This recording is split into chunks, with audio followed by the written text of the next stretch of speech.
We get a green light here.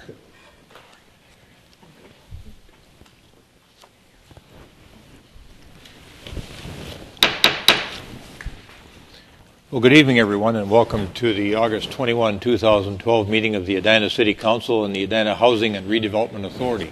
Roll call, please, Ms. Mangan. Member Bennett? Here. Member Brindle? Here. Member Sprague? Here. Member Swenson? Here. Mayor Hovland? Here. We have an agenda in front of us. Is there a motion to approve the meeting agenda? So moved. Second. Moved and seconded, we approve the form of the meeting agenda. Discussion. All those in favor say aye. Aye. Aye. Opposed say nay. Carried. And then next, the consent agenda. Is there anyone on the council that wishes to remove an item from the consent agenda? The balance of those items will be handled on a single motion basis. I have J, please. All right. Anyone else? Okay. With the exception of 4J, is there a motion to approve the balance of the consent agenda? Moved and seconded, we approve the balance of the consent agenda. Discussion. All those in favor say aye. Aye. Aye. Opposed say nay. Carried. We're moving to 4J. Member Brindle. Thank you. I just have a question of clarification. We do have a budget on this item, which is the construction manager's management services contract for the Golf Dome construction. And so we have a budget for the construction management services contract, but I don't see a budget for the Golf Dome itself. Just wondered if we have a budget for that yet.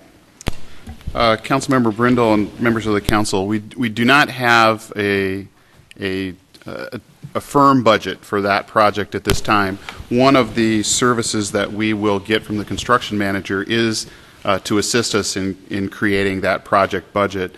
One of the services that we'll get from this construction manager is the ability to work with the designers and also to assist us in our discussions with the insurance carrier to help us get as much of our insurance settlement money as we can get to support the project.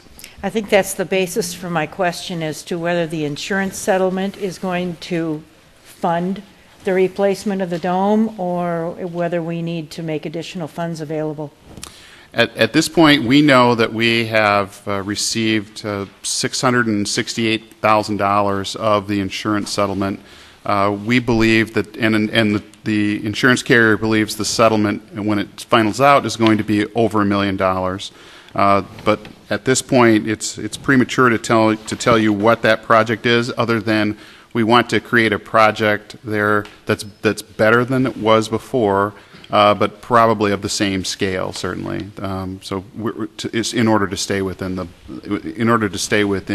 generally within the settlement that we're going to get from the insurance carrier. Okay, those were my questions. Thanks for the answers. Would you move the matter, please? I will move 4J. Thank you. Thank you. Is there a second? Second. It's been moved and seconded. We adopt 4J. The action requested is stated. Further discussion? All those in favor say aye. Aye. Aye. Opposed say nay. Carried. And now we are on to the special recognitions and presentations portion of the agenda. And we are pleased to welcome the Hennepin County Commissioner that represents our neck of the woods, Jan Callison, who is the former mayor of Minnetonka. She is going to, in her able way, bring us up to speed on what's going on at the county. Thank you, Mayor Hovland, and members of the City Council and staff. Thank you for giving me the chance to be here tonight. It's a pleasure to be in Edina. I usually try and bring a handout of some sort. Tonight I have some slides, and I thought I would comment on the budget. I think seem to always come in the late summer, early fall when we're talking about budget. So the budget, and then also some information about Southdale. I thought you might be interested in that, and I'm happy to take your questions and respond to any concerns that you may have as well. So we'll start out with sources of revenue for the county. This is a slide that shows the past 3 years.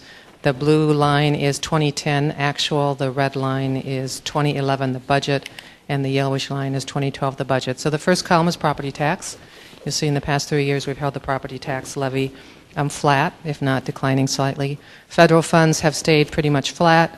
State funds declined in 2011, rose a little bit in 2012. fees and services have increased, and other sources of revenue have declined. And the general picture, as you know from being in local government, is that sources of revenue have declined. And for 2013, while the state may stabilize, we expect that the federal government share may decline as well. So we're not expecting any large influx of revenue into Hennepin County. We have some preliminary property value information, and Edina usually sees your property values at least stay the same or possibly increase. Across Hennepin County, property values are still decreasing, not as much as they were, but that means, of course, the tax burden shifts onto the Edina residents a little bit more. We also, in 2013, are expecting to see that residential values will be down generally across the county, as I said, but that apartments, commercial, and industrial values will be up. So there's some possibility that the swing may be a little bit in the direction of commercial, industrial, and apartment and away from residential. But as you know, it's very specific, property by property, very hard to forecast. So that's essentially the revenue. Because we've had some briefings at the county level, I thought I'd bring you information about needs with more detail than I often bring. So these are some slides prepared by staff. They're broad brush slides, but they'll give you a sense of what we're seeing. So this is the number of families per night, and the conclusion is that it's nearing 2001 levels. We've had a concerted effort to get families out of shelter and into housing, and you'll see that there was a big drop between 2001 and 2002, continued to decline. By 2007, the numbers were back up, and in 2012, as the slide indicates, moving in the direction of 2001. So our ability to get families out of shelter has been reduced by this recession. This shows you some other areas of growth in need. So the first bar chart shows the monthly average of open individuals on medical programs, January through May, a 26% increase over 4 years. The next one is the monthly average open food support and MFIP food portion cases. You may know that as food stamps. 69% increase over 4 years.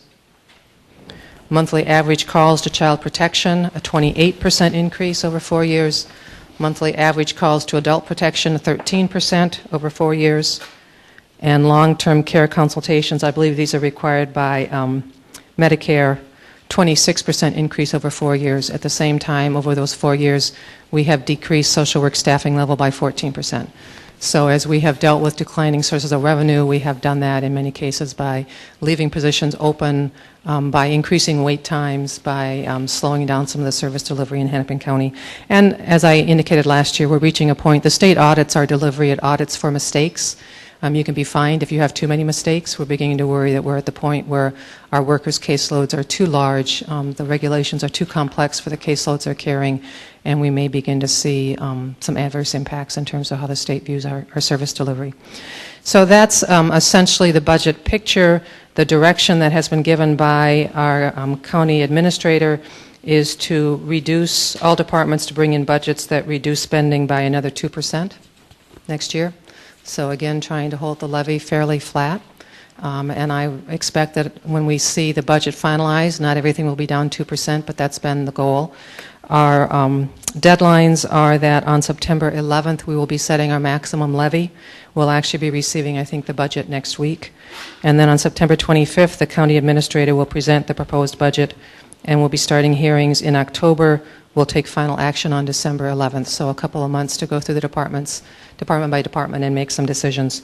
And then the other item of note on the county is that our county administrator is retiring, Richard Johnson, and so we'll be looking for a new county administrator. We also have had the resignation of Dr. Art Gonzalez at Hennepin County Medical Center, so we're looking for a new CEO at the medical center as well. And Richard Johnson's resignation, he's done a wonderful job over the past, I think, 7 years. It's probably the tip of the iceberg in terms of some of us baby boomers beginning to move on to other things, and we will see, I think, a number of people at the county in senior positions who will be moving on to retirement and other endeavors.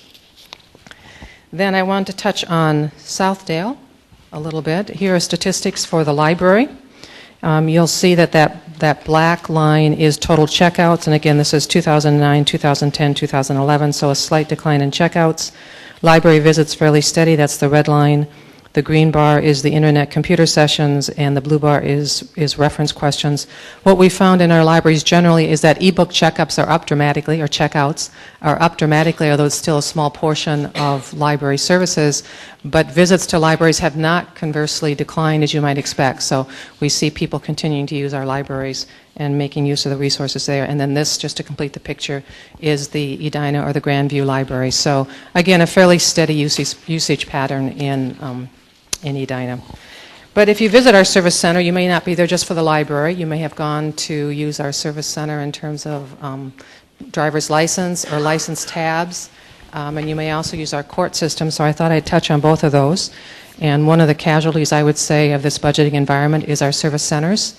The waits have increased dramatically. I often hear that from people going to Ridgedale, not as often Southdale, but I had a phone call a couple of weeks ago from somebody who'd used the Southdale Service Center, and the wait was, I forget whether it was an hour, but it was substantial. And so I do want people to know that we do offer the ability to make an appointment at the service center, so you don't have to wait in line. I did offer that to this gentleman. He said it wasn't very helpful, so I'm putting it out there. I get usually positive comments to that. But if you use it and you find it's not helpful either, that would be useful information for me to have as well. But our service centers really are sort of caught where some of the transactions that are more profitable are being done on the internet. We don't get any money from that. The state sets our fees. We can't change that. We end up with people whose transactions are more complicated. They take more time because they can't do them on the computer. They have to come in face to face. And we have decreased the funding of property tax to our service centers. We shut down the Eden Prairie one recently. And we still are trying to figure out what to do with this model, realizing that if we can't provide a good service to our residents, perhaps it doesn't make sense to provide it at all. And this is not something we have to do. This is a state function, and it should be a state service. We've done it for years as a courtesy to our residents. So I'm still trying to work through the issue of the service centers, and then of course there's the issue of security at the Southdale Court. We added temporary security. I think that's worked actually fairly well. The concern always has been in the winter because there's really no queuing space and people would have to wait outside. And so we have had a study commissioned to look at the options and costs, and it's both the Southdale, the Ridgedale, and the Brookdale Center.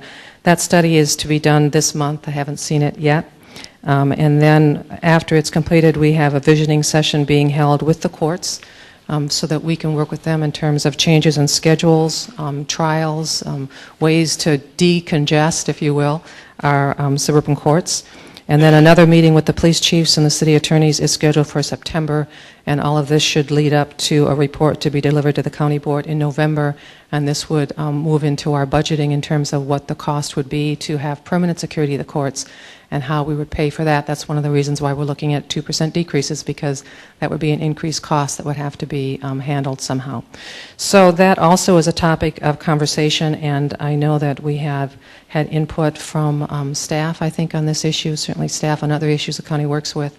And I want to thank the staff for their work with Hennepin County. Thank you as well. Thank the mayor for his service. We're on at least one committee together. And I'll let you know that I appreciate your support, and I'm willing to answer any questions that you may have. Questions for the Commissioner? Member Sprague?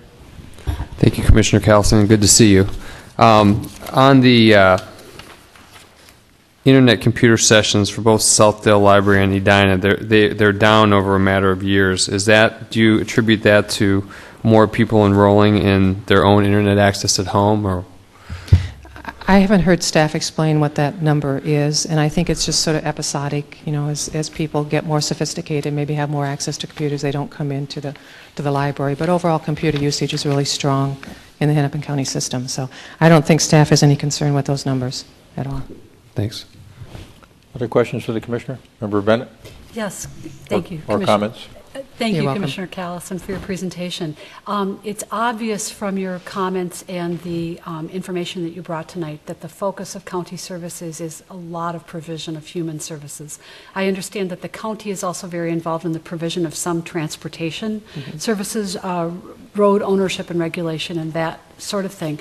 And I almost hesitate to ask the question given what we've heard about the budget, but where are those numbers going to go, and what kind of realistic partnership can the city try to maintain or cultivate further with the county for needed changes on France Avenue and on York, both of which are county roadways? I believe those budget numbers are going to stay fairly strong. because we know that people need good roads and they expect good roads, and actually the quality of our pavement by some measures is not as good as it should be, so it's really hard to cut something where you should really be putting more resources into it. I did ask staff about those two opportunities, and the answer I got back from staff, particularly on York Avenue, is that we do have a program that's called the Roadside Enhancement Partnership Program. It provides some funds to improve roads.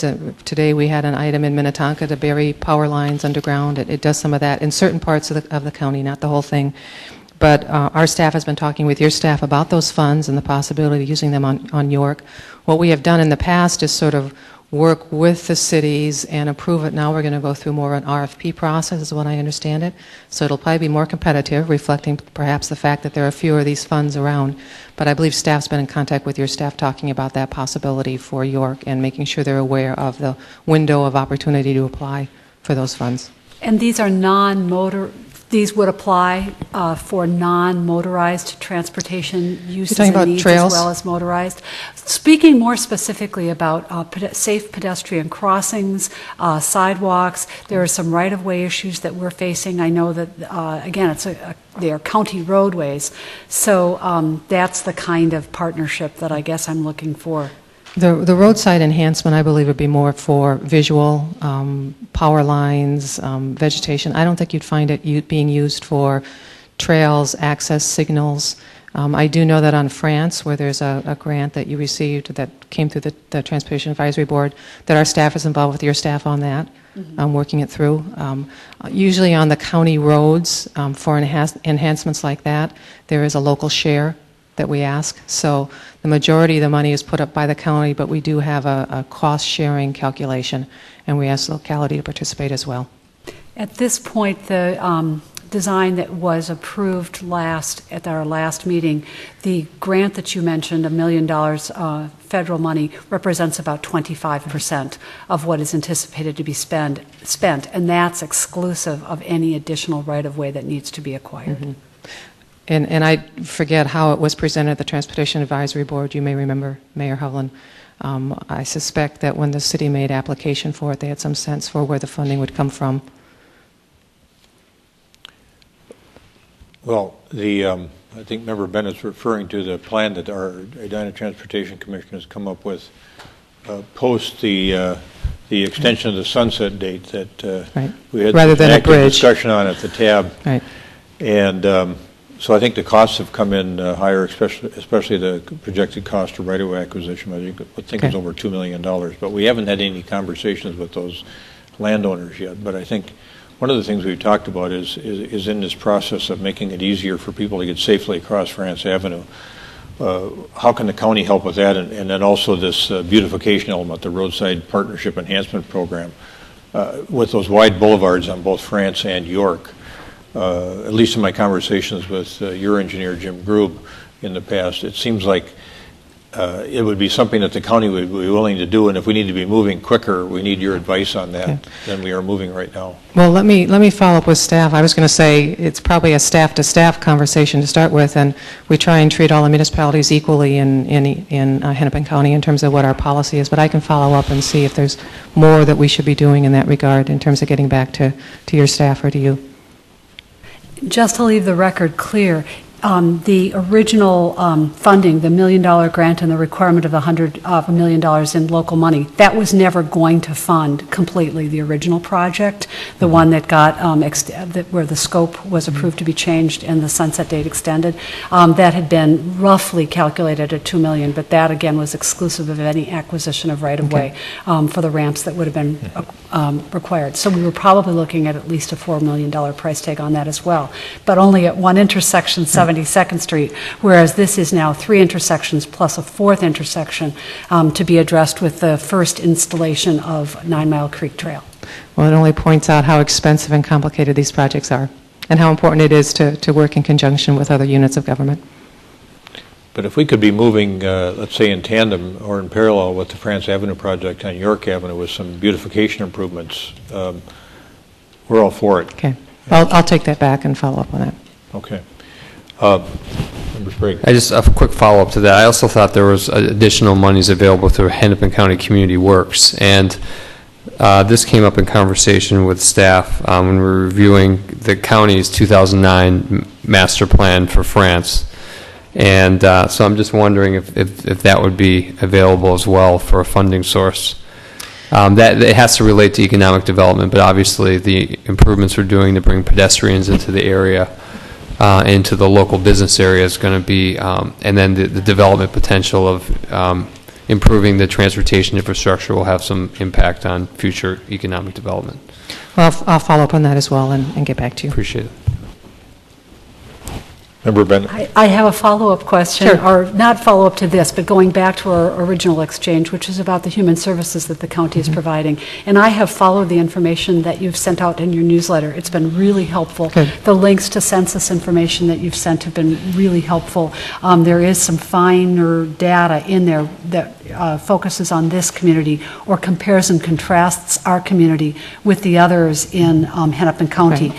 Is there a way for people who might be watching this meeting to get access to similar information or more information that helps them understand how the needs that you've given us a picture of tonight, where they apply in our community and where they might not apply as much in our community as others, but where they also might apply more? Well, I'm tempted, of course, to send you to the website, but we recognize that our website needs to be rebuilt, and it's a little hard to use, so that may not be the best place to send you. I neglected to put up the last slide, which is my contact information, and that may be the best thing. If somebody wants information, it's often easier, I think, just to call me directly than it is sometimes to wend your way through the various levels of government at Hennepin County. So my contact information, the phone number is, here, I can even do it, 612-348-7886. That's my direct line. And then jan.callison@co.hennepin.mn.us. So I'm happy to respond to those questions and provide whatever information I can. We have a great research department that makes that information available, and it really is fascinating. So I'm glad you found it useful as well. Thank you.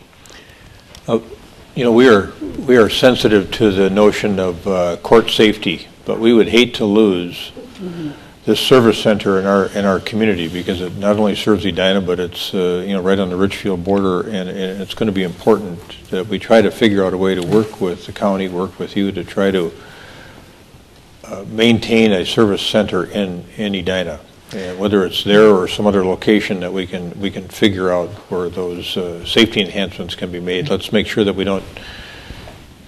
We don't want you to make, our council does not want you to make a unilateral decision at the county to just close Southdale Service Center. Are you including the court in that description Including of the court, servicing? especially the court. Right. And I appreciate that. You know, we noticed the issue, didn't do a very good job of really getting the notice out very broadly.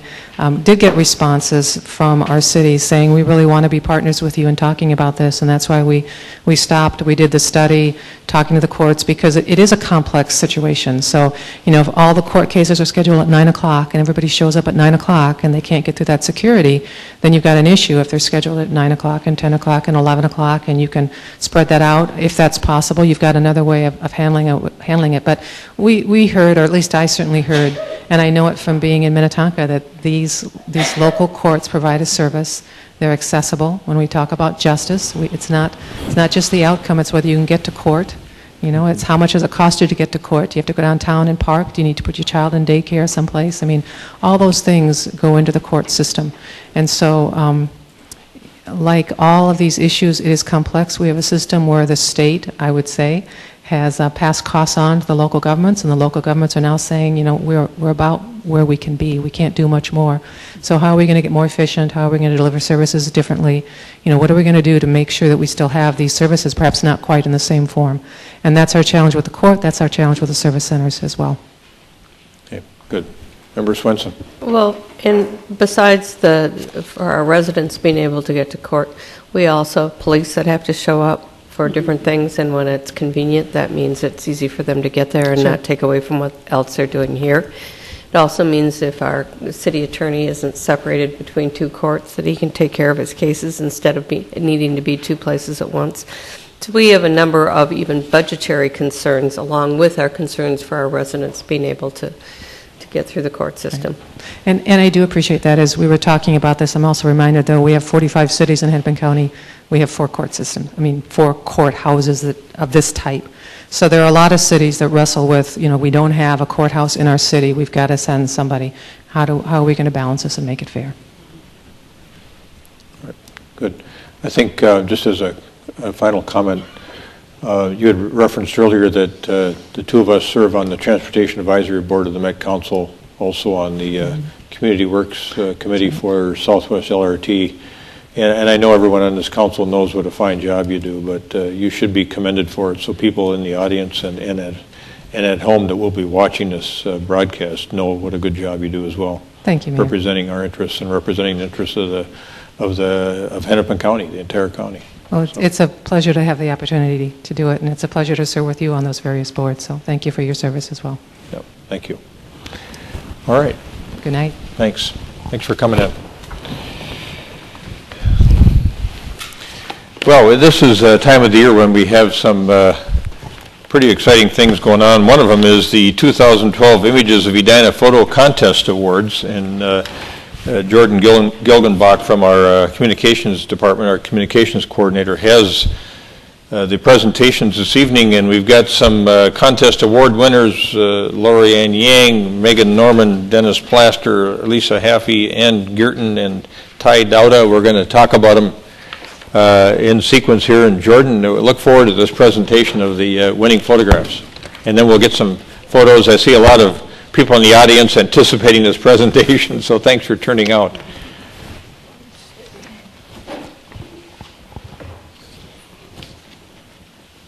All right. What's it? It's got a timer on it. Okay. Well, thank you, Mayor Hovland, members of the council. Again, my name is Jordan Gilgenbach, Communications Coordinator at the City of Edina here. As the Mayor mentioned, I'm here to recognize the winners of the 2012 photo contest. This is the city's 9th year doing this photo contest, and it's the, I think, 2nd year doing it in conjunction with Edina Magazine. It was established in 2004 to collect and recognize photographs that capture Edina as the preeminent place to live, learn, raise families, and do business. As in years past, a panel of volunteer judges chose winning photos based on a number of criteria, including subject matter, composition, clarity, degree of difficulty, Edina relevance, and overall impact. This year's judges was Katie Pauls, art director for Edina Magazine, Chip Jones of Chip Jones Photography, Polly Norman of Polly Norman Art, and Emily Kastner, communications assistant for the City of Edina. This year we received approximately 115 photos, so there were quite a few to choose from. The judges chose winning photos in the 5 categories representing the city's vision statement. Of those 5 photos, 1 was chosen as a best in show or an overall winner. In addition, readers of Edina Magazine and Edina residents could vote on their favorites on Edina Magazine's website, making a Reader's Choice Award. At this time, I'd like to invite Mayor Hovland down to congratulate winners as we go through these and pose for a quick photo as they're announced. So without further ado, we will go ahead.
Get one more.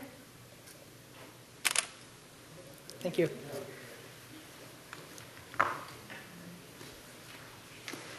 All right, our second winner this evening is of the Living People category, Singing in the Rain by Dennis Plaster.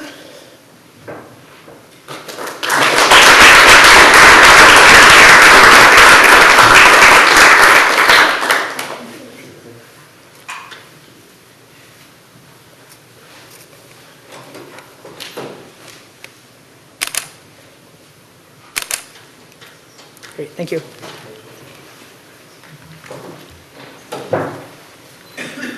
Next up, we've got the winner of the learning category, Young Photographer by Ann Gerton.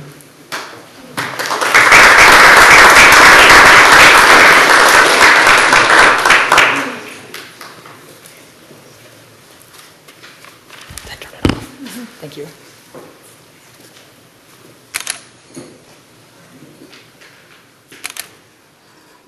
Thank you.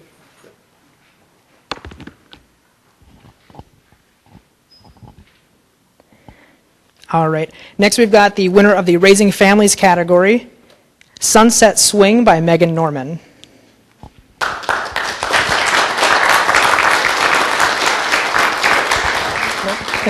And it looks like she's not here tonight, so we'll get that one to her.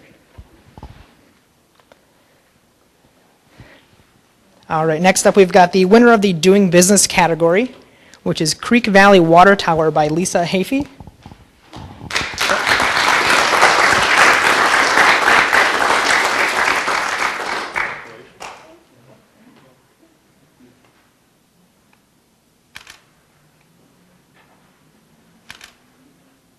Thank you.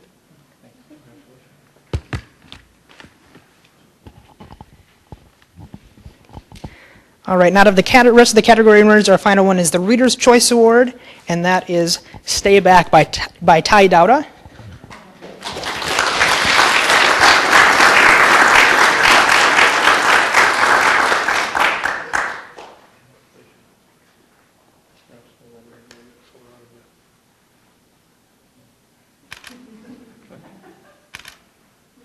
Great, thank you.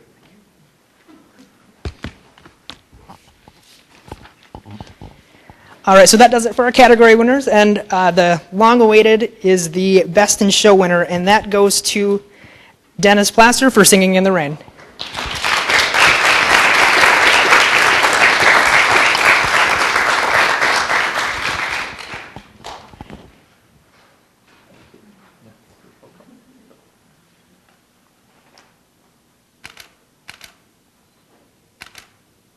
Thank you. Yep, thank you everyone, and I want to thank everybody who entered photos this year, and for all of our judges, Edina Magazine for sponsoring, and then National Camera Exchange who sponsored the gift cards this year. Thank you.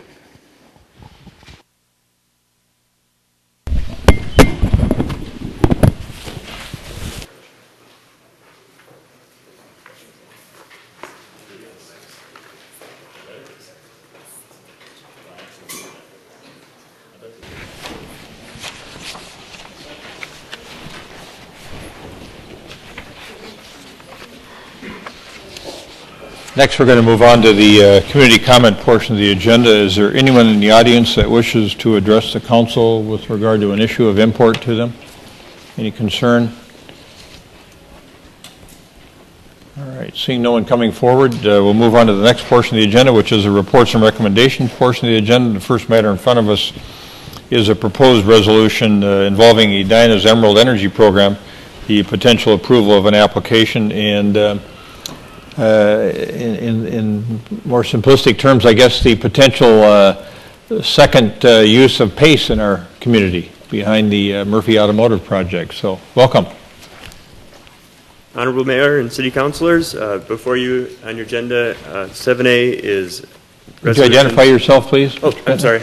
I'm your new environmental engineer, Ross Bittner. Thanks for having me here.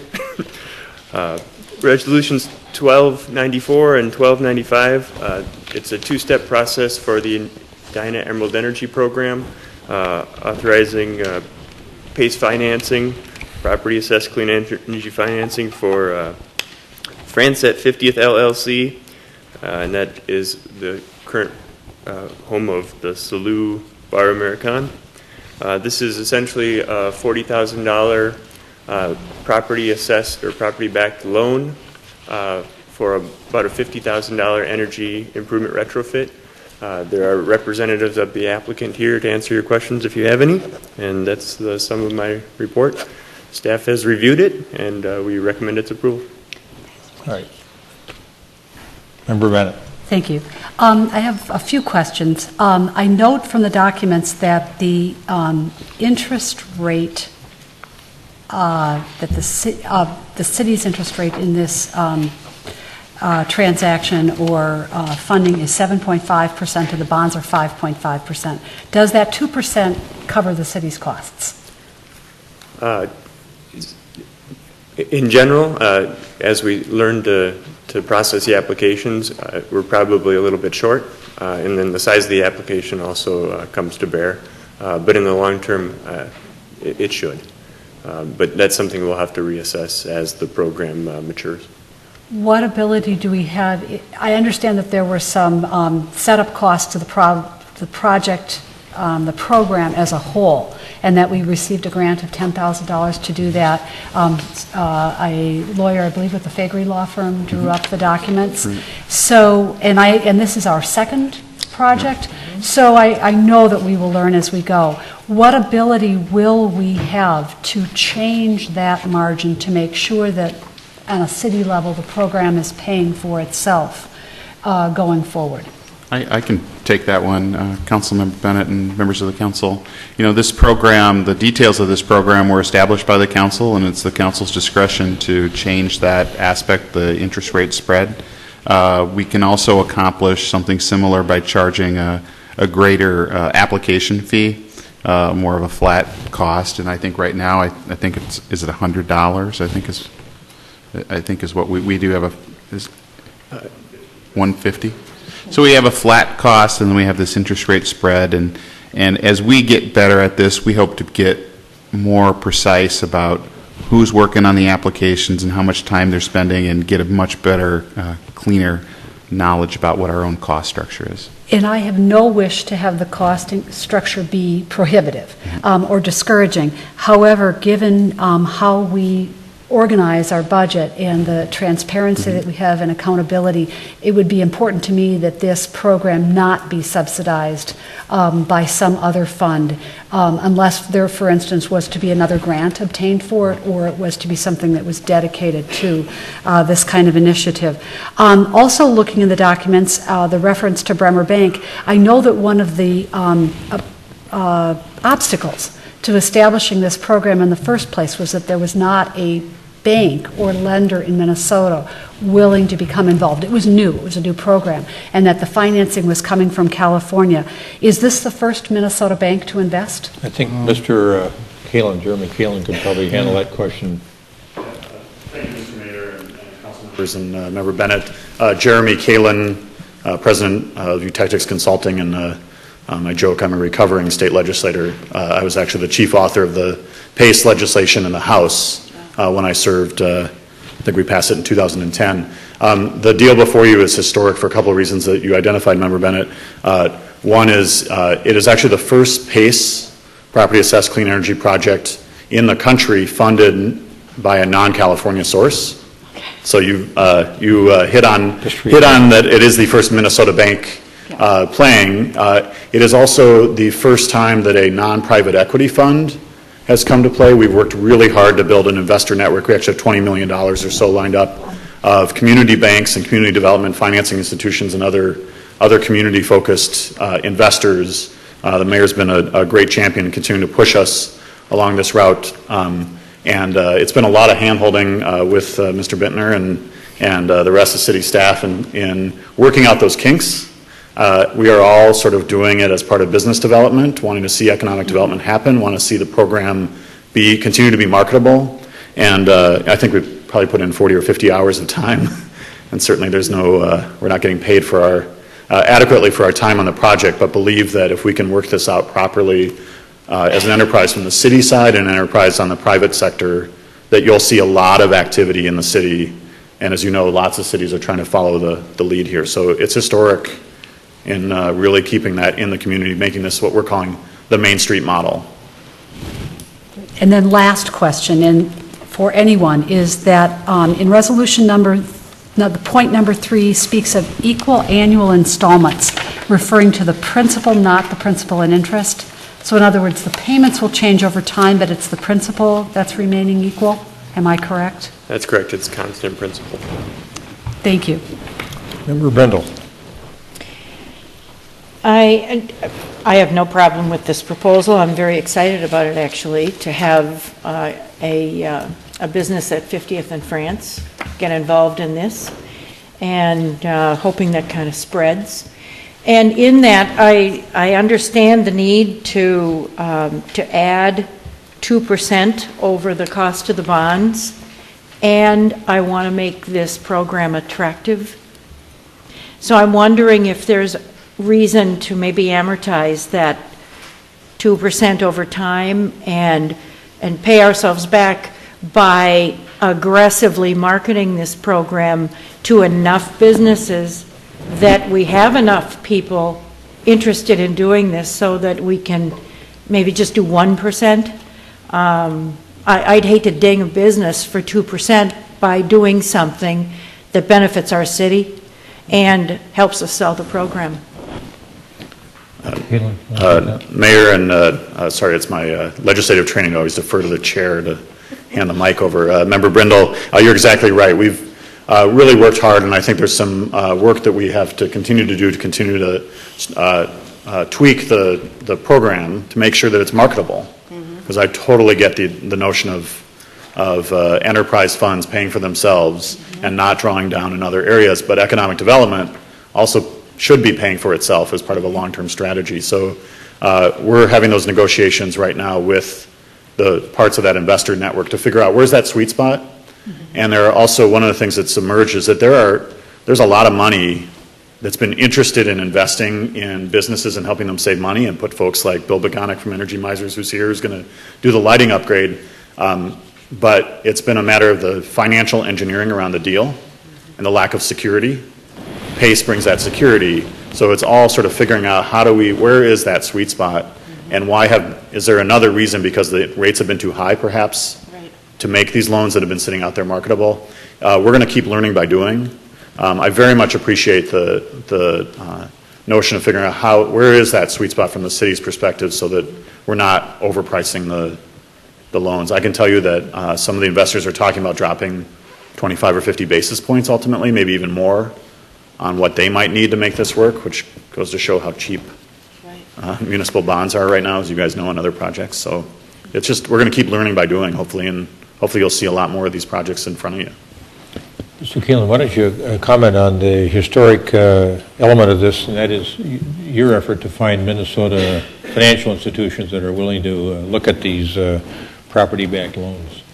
Well, it's been a difficult process just because of the uncertainty of what this new instrument is. You guys went through this as a council getting up to speed on the solar project.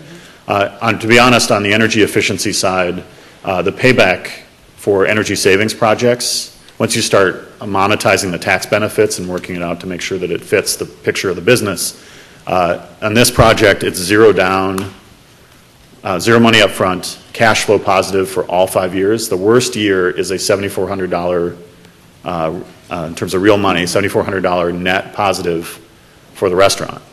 So it's a very good deal on that side. It's really just been about hand-holding through the process, talking to Ms. Gailey, the bond counsel who drafted the resolution originally, and just really doing it. It's been a lot of hard work.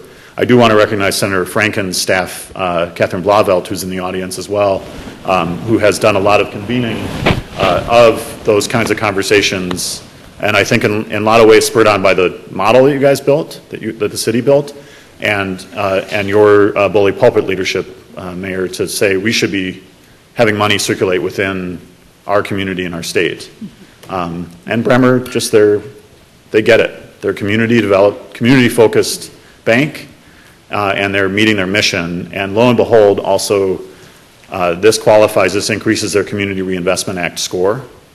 So they're, is a $40,000 bond purchase going to dramatically affect their score yet? No. But we treated this like there was 1 or 2 more zeros at the end of the project, so that we all worked the kinks out, including on Mr. Bittner's side and Ms. Kurt and Mr. Wallen on the city staff side, just cranking away at it so that, as Member Brindle said, we want to make this marketable and make it work. I have not yet. We've talked to every other PACE community around the country, and none of them seem to have figured out how to crack this nut of the community financing institution, and there's a reason why we're calling this the Main Street model, because it's about Main Street businesses all across the board. So I'm really, really excited about it, and it's been a pleasure to work on it. Hopefully it's going to turn into real robust business for us as well. Yeah. Well, you have your own personal motivations, but I can tell you that you've done a very fine job here in guiding this process, so thank you. Appreciate it. Other questions? Mr.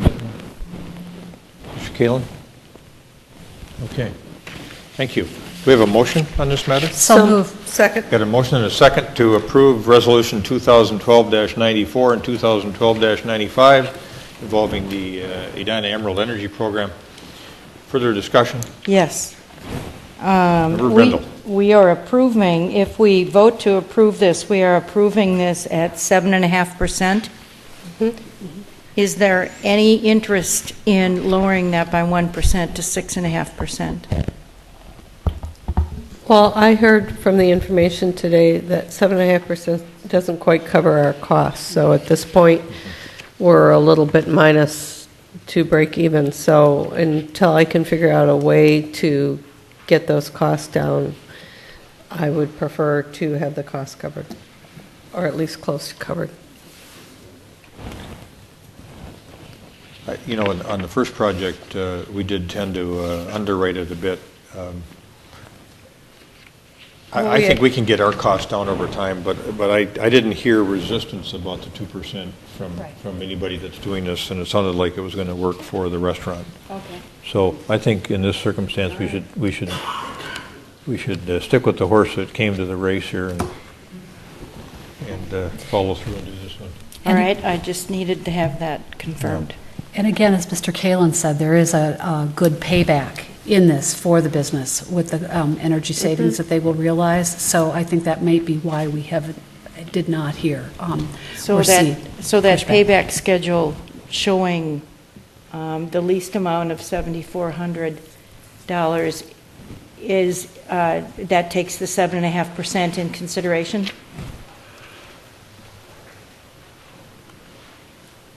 Mr. Mayor, Member Brindle, I think actually I might have been in error. I think that was at those 6.5% numbers. So obviously in terms of the restaurant, what they've seen in front of them was a 1% markup. And I, again, totally understand the pressure. Obviously that $7,400 will be reduced, I think it's by a couple $100 if I remember right. So it would still be in the black? Oh, it will definitely be in the black. Okay, it wouldn't impact them negatively other than it wouldn't put them in the red, basically. It wouldn't put them in the red. I do think we put in a substantial amount of time of in-kind time on our end. Now, if you were to see it we're essentially still in that program development phase, and so if you were to see it to reduce that 1%, just to be clear and transparent, which is our model, to be 100% transparent with everybody in the transaction, I won't get any benefit. Salou and the property owner will, of course. And we're going to keep working with Mr. Bintner and putting in quite a bit of time just to make sure that any technical changes that might need to be made to smooth the process, that continue to make the program marketable. So I see about another dozen hours of our time making it work. If you can see to recognize that through the reduction, it would I know that it would be well appreciated by Salou. They will still be in the black substantially, but I just want you to have the full picture of that that piece. I understand not wanting, I understand needing to pay our costs as a city, and I understand making this marketable and as accessible as we can to businesses.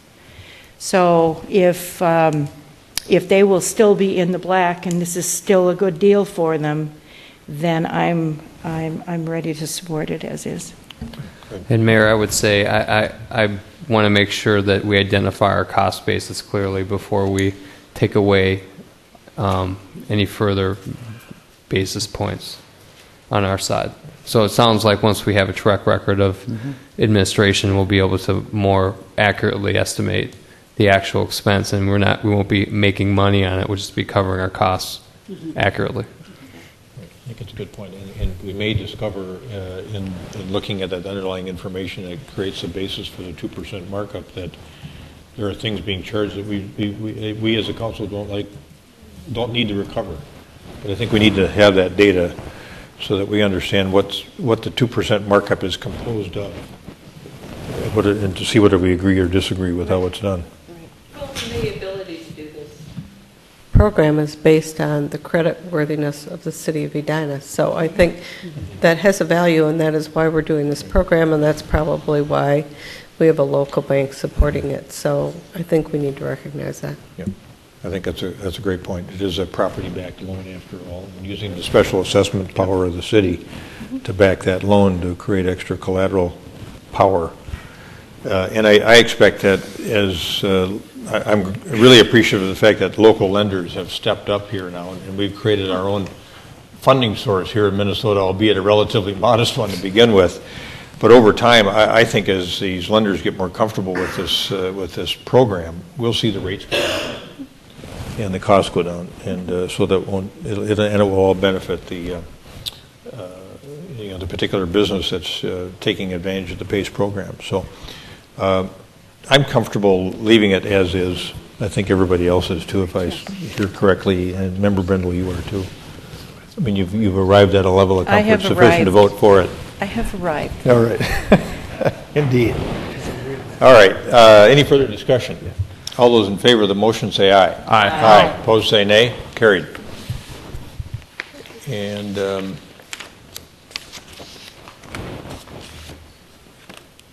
Mr. Kalin, I had one other potential opportunity looming for you that I discovered, and I'll send you an email on that. Could be another potential PACE project out there in Edina. All right. Thank you, Council. All right. Thanks.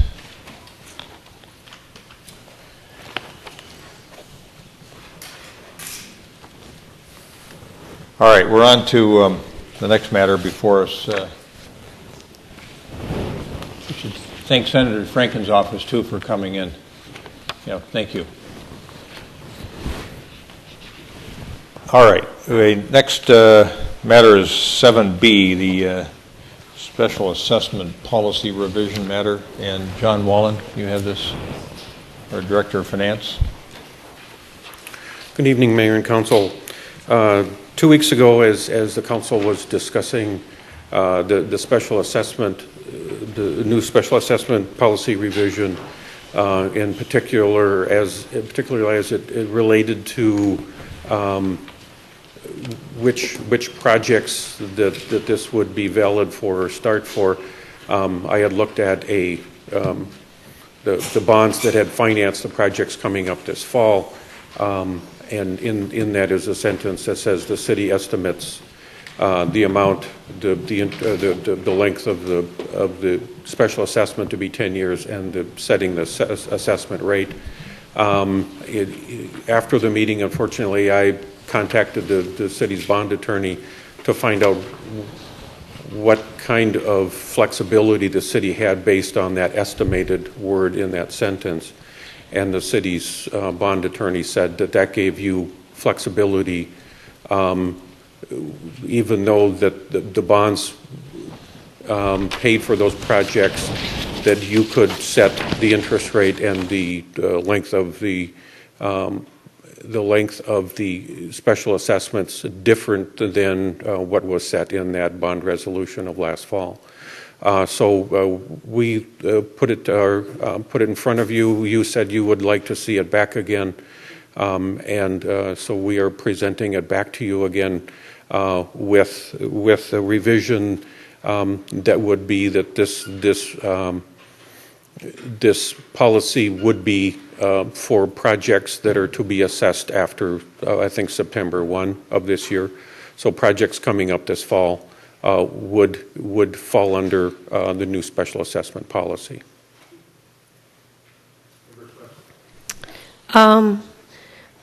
While I'm the one that wanted to know whether we could do it retroactively, thank you very much, John, for taking the time to research that. My question goes to number 4 on our assessment policy, where we're talking about excluding sidewalk, trail, and lighting costs for upcoming projects because we are going to use a utility franchise fee as a revenue source. We haven't started that yet.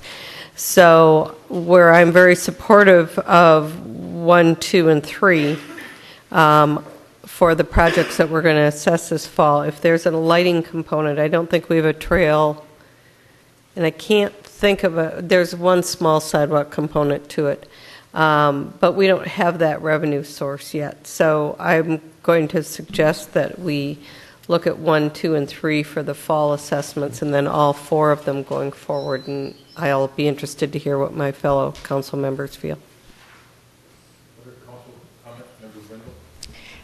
That is something that I flagged, and a matter of fact, I went back to my notes from the last meeting, and it was indeed a first reading on the franchise fee idea. And so I would hate to roll that into this and then, come into a challenge or a bump in the road on developing that franchise fee policy. So since we don't have it yet, I would feel more comfortable taking that out of this. You would concur with Member Swenson, is what I hear you saying. Yes, I concur with Member Swenson. I think I just want to tell you what we anticipate would be the collection cycle and the phase-in cycle for the franchise fees if you do intend to adopt them. We don't see those actually going into effect just because of the transitioning that has to happen with the utility until the first quarter of 2013. Then there's a quarter lag as they're collected. So we are not really anticipating that we would have anything collected from those fees if they're approved until the second quarter of 2013. So during the year of 2013, we would really only collect about 2.5 quarters because the fourth quarter we won't get until 2014. So does that mean that we should revisit the assessment policy at that time and add number 4? I think I just want you to know what the phasing is, because as you're making this decision about what costs are going to be included in projects that you're going to do final assessment hearings for in another 60 days, I think, we won't have that revenue for another 120 or more days, actually more like 180 days. So adopting the policy doesn't put us at risk legally of having to fund those elements, even though there's no... Oh. Well, it's the statement of what you want us to include in the computation of the assessment. Well, do we have any sidewalk, trail, or lighting cost issues in this? Will we have any in any of the assessments, final assessments that we're going to be doing? I can't recall that we do. And I think it's presumptive to... There is a small sidewalk at Creek Valley School. That doesn't get assessed per year. Okay. So the projects I'm thinking of are that the Kellogg Edition project, that'll be assessed this fall. Minnehaha Woods. Yeah, those are the projects that are assessed this fall. I don't think that I can remember any sidewalk component. Oh yeah, there's 2 sidewalk components coming off the frontage road of along the east side of Highway 100. There are 2, but there are lighting components, and so and I'm actually comfortable going forward after this fall assessment adding number 4. I'm just not comfortable with this current fall assessment including number 4. Member Swenson, I think the sidewalk, if you're referring to 44th, where is the sidewalk location off Highway 100? It's by Harvey Lake.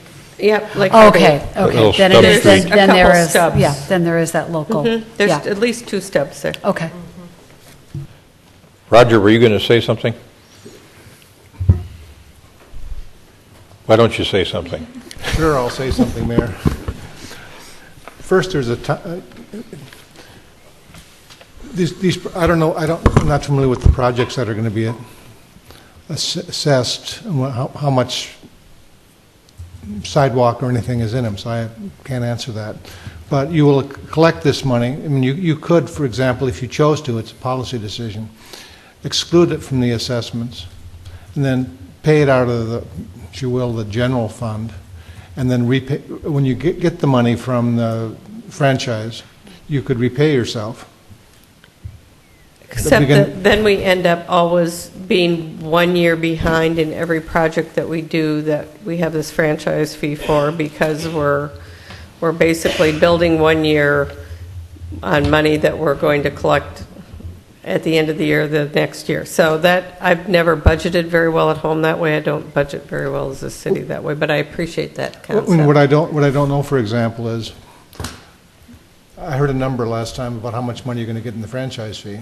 Right. I don't know what the number is, the cost of all the sidewalks and all the other stuff. I don't either. I don't know, whether 1 year you get a lot of money and you don't have anything, and then you get a lot of improvements the next year. So it might not match up year by year. I can't imagine we'd approve a new policy without a funding source attached and collected. So that, to me, that doesn't make any sense. Well, and it's presumptive of us approving the use of a franchise fee. That hasn't got a second reading. It's been before second reading. Yep.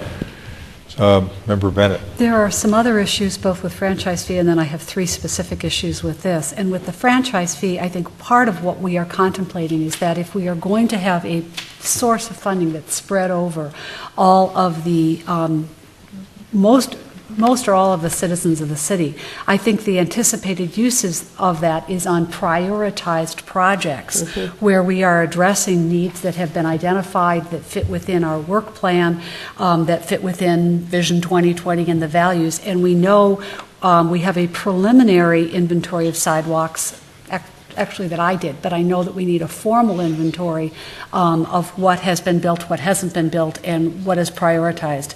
And so to move sidewalks that were approved on a basis of neighborhood funding into franchise fee funding would seem not to be the anticipated use of that funding. I know that there were some of us who felt that there were enough issues with the special assessment policy at our previous meeting that we were willing to table it, not because we didn't want to see things go into effect, but because we wanted some ability to address some of these things as thoughtfully as we are doing. But I still have issues with, again, 3 things. One is the REU policy, the unit of assessment, which is number 3, item 3 in the policy itself. And we know from a project that we approved this past year that we do have some non-state aid roadways that are bordered by multi-unit housing in different configurations. And while there is an explanation or a table for how multi-unit housing is calculated as in REUs in the state aid street policy, there is not one in this. And I think we need one in this. So what we have at this point is something that assigns 1 REU to each residential lot. And for publicly owned or undeveloped parcels, it assigns a speculative REUs based on what would be the number of developable lots. That doesn't address, again, 2 things. First of all, the multi-unit residential lots located not on state aid streets. And the second thing it doesn't address, I think, to the satisfaction of some of the people who've raised issues with our policy, is the schools and parks, where if we use policy, for instance, assigning 4 REUs to a school, we are stating that the impact that that school is going to have on the roadway is equivalent to about 4 homes. And if that's best practice everywhere, possibly that's where it would stand. But I'm not sure that, again, really fairly measures the impact that use is going to have on that neighborhood. And I'll cede the microphone for a minute to my colleague, but I still have 2 more issues. Oh, please, no, go ahead. Okay. All right, so REUs, that's first issue. Second issue is with allocated costs, the language change that was made between the last meeting and this, I think, does now provide a comprehensive umbrella over stormwater management improvements.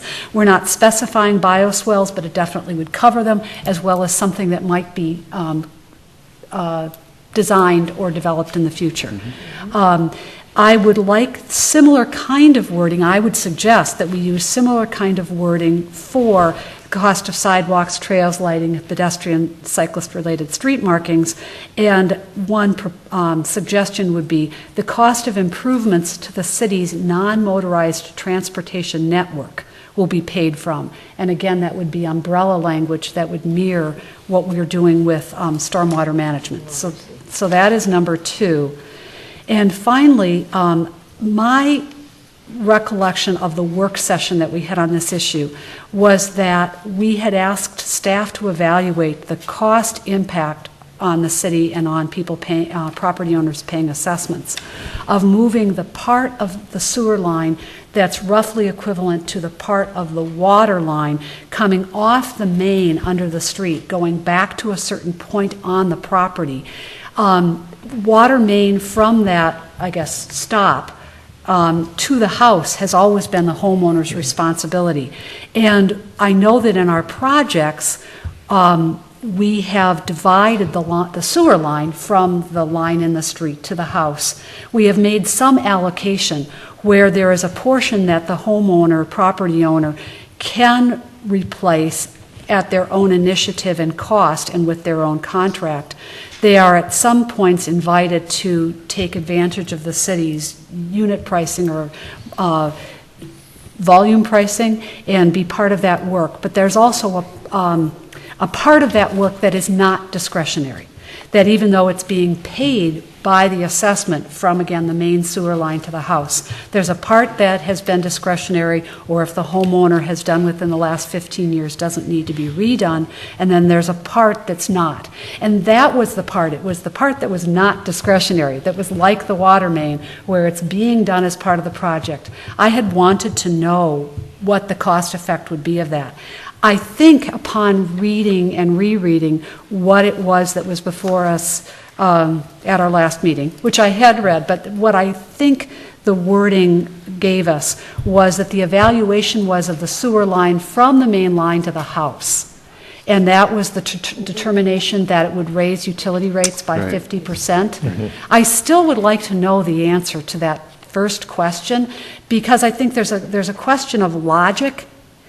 And there is the question of cost spike, and where we have really seen the assessments take cost spikes have been in 3 neighborhoods, and it's all been due to that necessary reconstruction of the sewer line from the street to the house. That's added thousands, in some instances $3,000 or $4,000 to the assessment. So I would still like to know what happens, what would be the cost impact on the city on assessments if we divide that, as we divide the water line, between the portion that's public and the portion currently paid for by the homeowner. But the portion, again, that's public, that's not discretionary, and the portion that has always been the homeowner's expense, but also their prerogative to make their own contract, get their own bids, and do their own replacing. So those are my 3. Member Sprague and Member Swenson. So in terms of the supportive policies to this policy, we talked about last time about more reviewing the policy of RUs when we hit a school or an institutional use like that, and that was a separate policy that was going to come forward, was it not, Manager Neal? It will need to be, because it will probably dwarf this. It could dwarf this policy. Okay, so that's coming forward in a separate document. And in terms of the specifics of what is covered through the city's pedestrian and cyclist safety fund, that policy will come forward as well, correct? Because here we enumerate a few different things: sidewalks, trails, lighting, pedestrian, cyclists. We have to get into specifics. Is it the ramp coming off the sidewalk, the ADA ramp? Is it, there's different features that we need to clearly identify as part of this funding source or part of the assessment formula? We can. What I thought I heard Councilmember Bennett say, though, is make that language more general and use that as the kind of the guiding principle for how those funds would be spent. I think for the purposes of the fund itself, we'll need to know what that covers. Okay. But rather than it depends on how many things we want to have to change if we change something. For instance, stormwater management improvements, again, an umbrella. And we have, we know what that includes today, or we may know what that includes today. It's topical. The non-motorized transportation also is a term that has definitions. And we know that there is non-motorized transportation on sidewalks, trails, that lighting might need to be called out because it's not transportation itself. It relates to it. This is my point, is it general or specific? And if it's general, then it needs to be specific somewhere else Yes. to enumerate exactly what's being covered. And then in terms of the point Member Bennett brought up about the sanitary sewer to the house, I thought we had determined that funding that would drain the utility fund quickly, and that was not a feasible option, but that staff, I think at least this year, has facilitated a bidding process, and we want to more clearly communicate when neighbors should respond to that city-organized bidding process in the future so that they can either take the city bid or go out and do a private contract. Isn't that? That was the conversation. Okay. Right. And I thought over in Richmond Hills that the bid that they got was like $2,500 per household to do the sewer work. So The bids came in low, and there was an issue with it. Didn't have quite the potential impact that Member Bennett described. But either way, it was the timing issue that we can fix through a better communication. So that's handled. So to me, this policy, we're having other supportive policies coming forward with the cyclist pedestrian safety fund that will clearly define what's included. We'll have the school REU issue defined in a separate document. If we just strike the last sentence of allocated costs, we have something here that we can pass in the interim.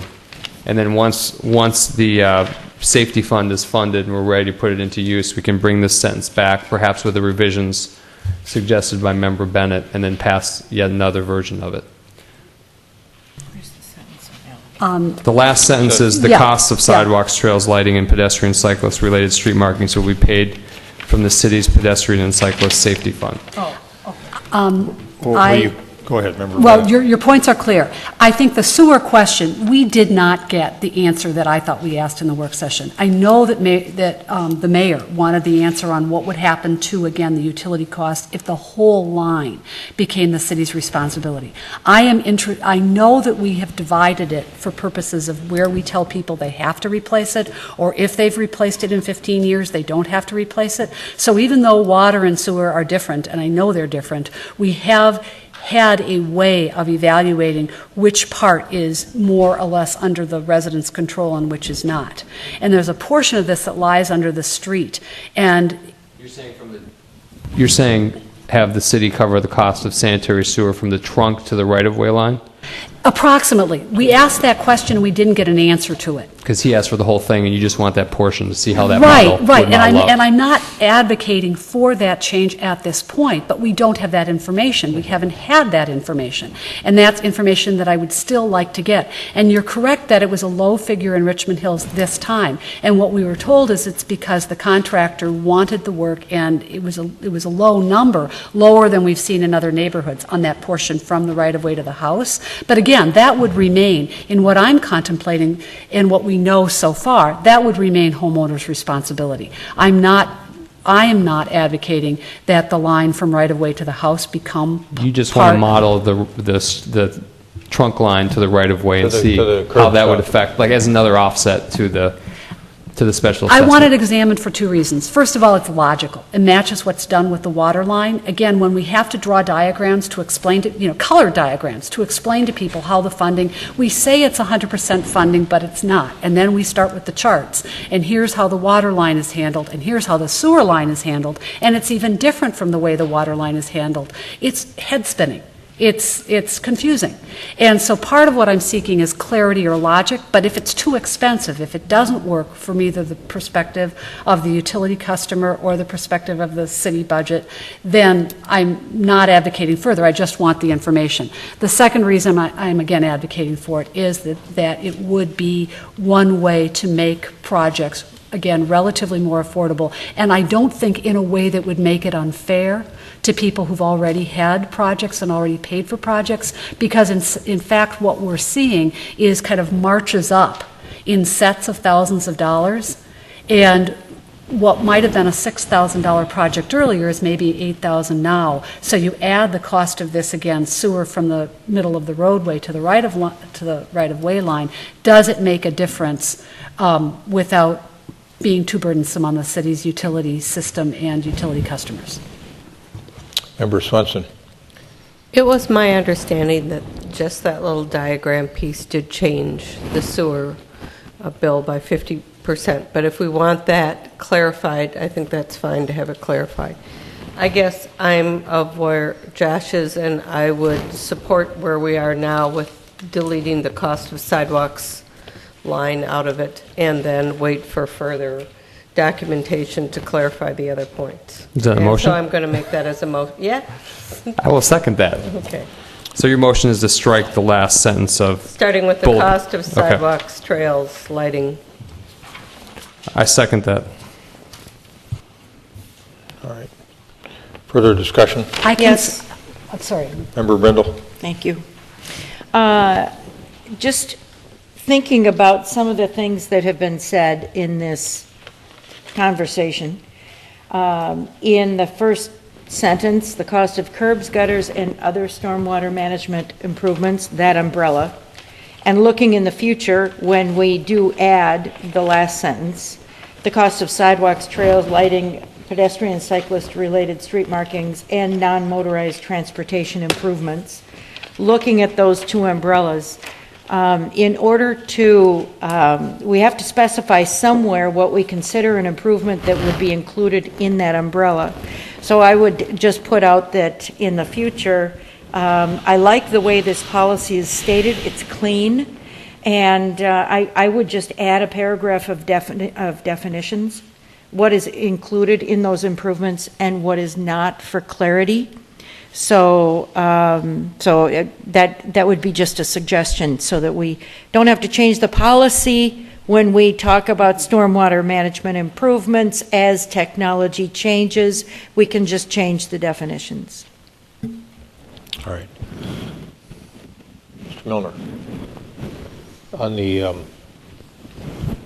issue that we're talking about that involves the sewer, the sanitary sewer, where the city requires the homeowner to pay from the house to the main line, as distinct from the situation where the homeowner pays for the water line from his house, from their house to the curb stop. If you were to try to undertake some sort of division of cost on the sanitary sewer, it seems to me like it's a little bit difficult and distinct from the water line, where you've got the water line from the house hitting the curb stop. Otherwise, you've got a single pipe running from the house to the main line for sanitary sewer. You know, how would you, from a practical standpoint, go about allocating that cost between the house and the curb and the main line? Well, you'd probably have to pick a common point. You could pick the right-of-way line, say. Pick that point as your common point. That's similar to where the curb stops are located. To answer your questions before on the cost, typically the cost from the main to the right-of-way line is about 50% of the cost from the main to the house. So if you were presented numbers with the whole pipe, it's about 50%. You're talking $4 to $5 grand for the piece in the right-of-way. It's another $4 to $5 to go to the house on a normal size lot. But your definition, you'd probably have to set, right away. Many cities have the same policy where the homeowners own it all the way to the main. There just isn't there's just not a functional equivalent of a curb stop in a sanitary sewer line, because the function of that, of course, is to allow us to control the flow of water into the home for a lot of different reasons, but we don't have a device that's buried underground to control the flow out of a home, for good reason as well. Yeah. Member Bennett. No, but we do again tell people what part they have to rebuild. And there's a part that they don't have to rebuild if they've rebuilt it within a certain time interval. And just to be clear to Member Swenson's question, the way that the item was worded in the previous staff report was evaluate the potential impact on utility rates of shifting the cost share burden from the property owner to the city for the costs of replacing the sanitary sewer lateral from the home to the main. So we did not get that answer, and I understand that we're now quantifying it, but I can't... Maybe we don't need that fine an answer or that fine a point on it if he says it's about 50% of the cost to go from the house to the curb and the other 50% of the cost to go from the curb to the main. Well, what I would prefer is to vote on this evening. I'm prepared to support this, but I would like still to get the answer to the question that I thought we asked in the work session. Because I think, as we said, we want to be able to fund what we do, and we had this previous conversation on the prior discussion on PACE. So even if it's a 25% increase in our, I want to know that that's what I'm going to have to fund, and then I'm going to ask that we vote on a sewer increase to offset the fact that we've just started doing this in projects. So I don't want to pass something that is not funded.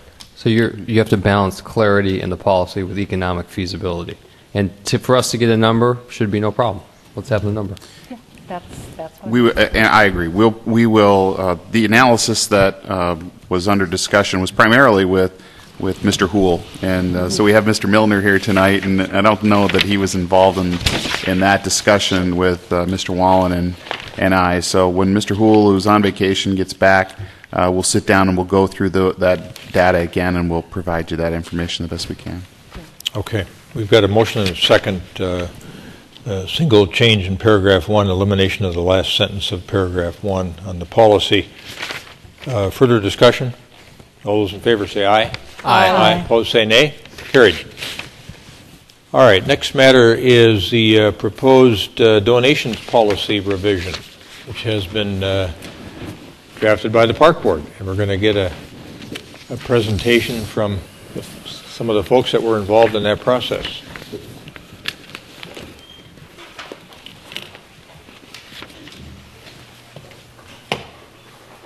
Ms. Jones, welcome. Thank you. Is this on? Can you hear me? Yeah, we can. And you'll need to identify yourself. Give us your address. Okay. I'm Ellen Jones. I live at 5261 Lockloyd Drive in Edina.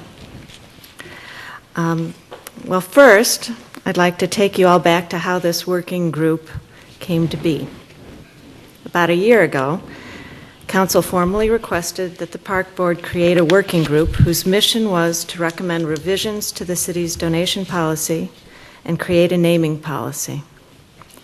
I took on the role of chair with the help of fellow Park Board member Joseph Hulbert, and we began our work. Joseph and I felt strongly that this group should have broad community involvement, so we publicly announced its formation and opened the group to all residents, personally inviting people who had communicated with us or the city on these topics, as well as people on the Rotary and Chamber of Commerce, and actively sought representation from groups that have interest in and would be affected by naming and donation policies, such as the Heritage Preservation Board, Historical Society, and League of Women Voters. At this time, I'd like to acknowledge and show my sincere appreciation for the people who stepped forward to serve on the working group. Unfortunately, with summer holidays, some members could not be here tonight, but certainly all need to be recognized. Our working group members, Andy Otnes and Bob Coteen, are here and able to answer any questions that you may have. Also serving were Joseph Hulbert, David Messenborg, Tom Gump, and Rick Itis. So for about 6 months, from the end of last September through March, this working group met about twice a month to research and develop policy. We reviewed the naming and donations policies from several cities throughout the United States. On March 13th, we distributed our draft policies to the Park Board, Parks Director, City Manager, and Assistant Manager for comments and suggestions. March 26th, the working group discussed suggestions and created the proposed policies for public review. On the 27th, we sent the public announcement statement to the Director of Communications for Edina for approval and posting on the website and in public media. This announcement included the proposed policies and the date that the Park Board would hear public comment on that policy. In May, after a few more meetings to discuss feedback, the Park Board was presented with its group policies. The Board discussed and approved these policies with amendments. Those are the policies that you have in your packets. And this process was the same for both naming and donation policies. So now I'll just turn to our attention to only the donations policy, which is the next up on the agenda. And currently the city has two policies with respect to donations. They have both been placed in your meeting packets. These policies don't provide city-wide written standards for accepting donations or procedures for processing and recording the donations. After reviewing these current policies and practices and the policies of other communities, this working group believes that Edina should strive to provide a more welcoming and efficient system of uniformly and responsibly accepting, recording, and acknowledging donations of money, material goods, real estate, and service. So this working group recommends the following: that the council should replace the two existing donations policies with the proposed donations policy dated May 8th and approved by the Park Board. We also recommend that the city should develop a citywide uniform donation application and agreement form. This agreement would be signed by both the city representative and the donor and clearly specify the donation agreement. And we also recommend that the city should create a new sponsorship and advertising policy to replace the combined donation and sponsorship and advertising policy that is currently in existence. And as we reviewed these donations process and policies, it became clear that a few follow-up or spin-off projects should also be recommended at this time. We recommend that the city should develop a donations pamphlet showing benches and other items that the city needs, which clearly states the donation value of each item and would welcome more donations to the city. The city should develop a master plan that shows where benches and other potential donated items could be placed. The city we recommend, should enhance their volunteer programs to increase resident donations of their time and services toward the improvement of the community. In our research, compared to other cities nationwide with populations about the size of Edina, we receive significantly fewer volunteer hours.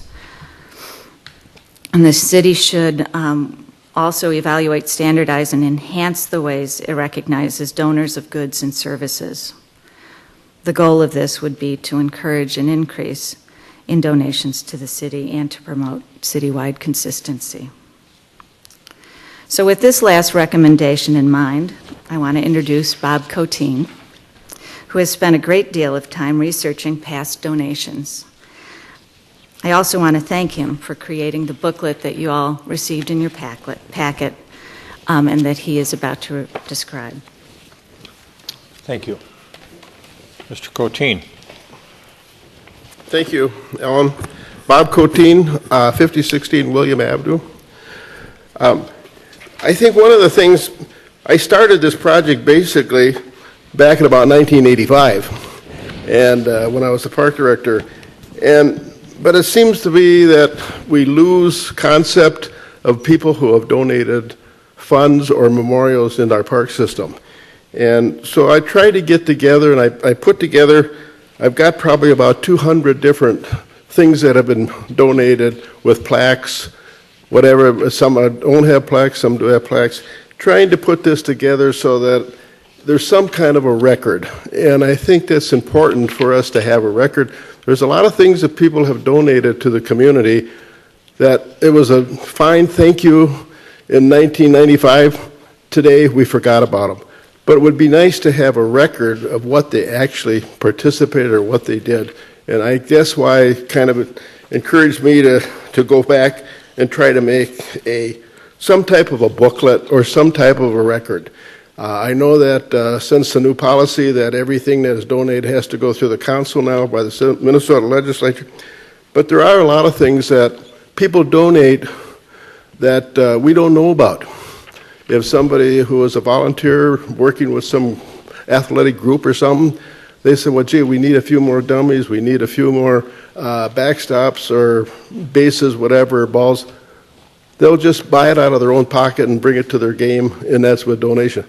We forgot about those, but it'd be nice if we could try to make some type of a record of that, and that's what I've tried to accomplish.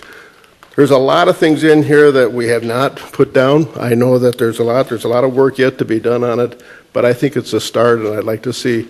I'll continue as long as I can, as long as I'm around. I'll try to continue with it. How many years that'll be, I don't know. But I think it's important that we have it. And so that's it. Is there any questions? Questions for Mr. Coteen? Very nicely done. Beautifully done. Thanks for providing it to us. Member Brindle, Member Bennett? Mr. Coteen, is this available at the Historical Society for residents who visit? Yes. We have made 3 books, one for the Park Department, one for the museum, and I have one. But the ones that I have made have tabs in it, and so that, because people have already called the Historical Society and asked, can we look at the book? So I know that it's going to be used, and I think that's why it was important. One of the things that we really I've not really focused a lot on was gardens. There's a lot of people that have donated flowers and things to the city, and we've made those gardens around the city, but I have not recorded any of the gardens. But that would be a big thing next year that I'd like to get to working, especially when they're in bloom. It's nicer to take pictures. Is there an electronic version of this yet? Is it online at either the Historical Society, or would it be possible at some point to have it be available online with the city? I imagine so. I imagine that what they could do in communications to put it out is it's fine. But right now it's not. All right. Thank you. Mm-hmm. Any other questions for Mr. Coteen? Any other questions? Thank you. Not right now, I guess.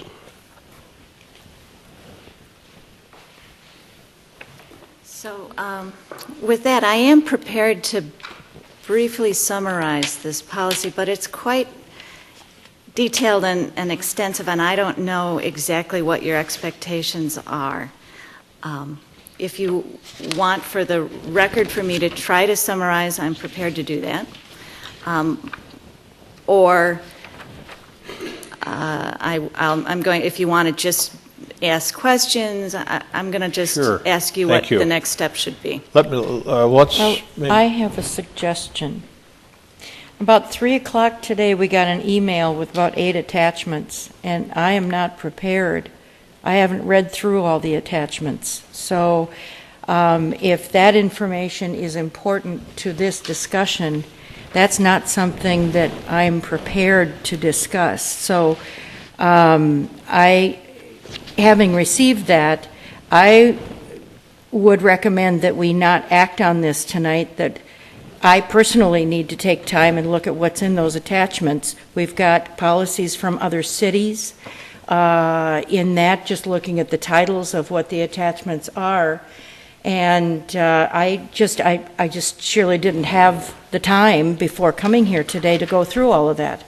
So I would like to table this policy and be able to work on that, give it the due diligence that I think it needs. There may be something in there that is going to be important to this. Can I make a recommendation based on member comments? Sure.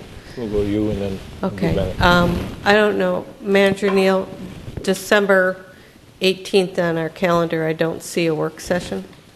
Sorry, we don't have one open till then. And I understand how Member Brindle feels, and I think we would like to have kind of more of a group discussion with the people that put this together. So is it possible to have a working group with the working group that did this, so we could kind of, a work session so that we could, question what their thoughts were behind a particular action or something, so that we understand what the basis was for it, instead of sitting here and wordsmithing it now when that's probably not a practical thing to do. And we do tend to wordsmith, I'm sorry, it's just our nature. It's not, Would you it has no reflection on you. Would your recommendation of a work session include the next item, the naming and dedication of city facilities policy? Mine would.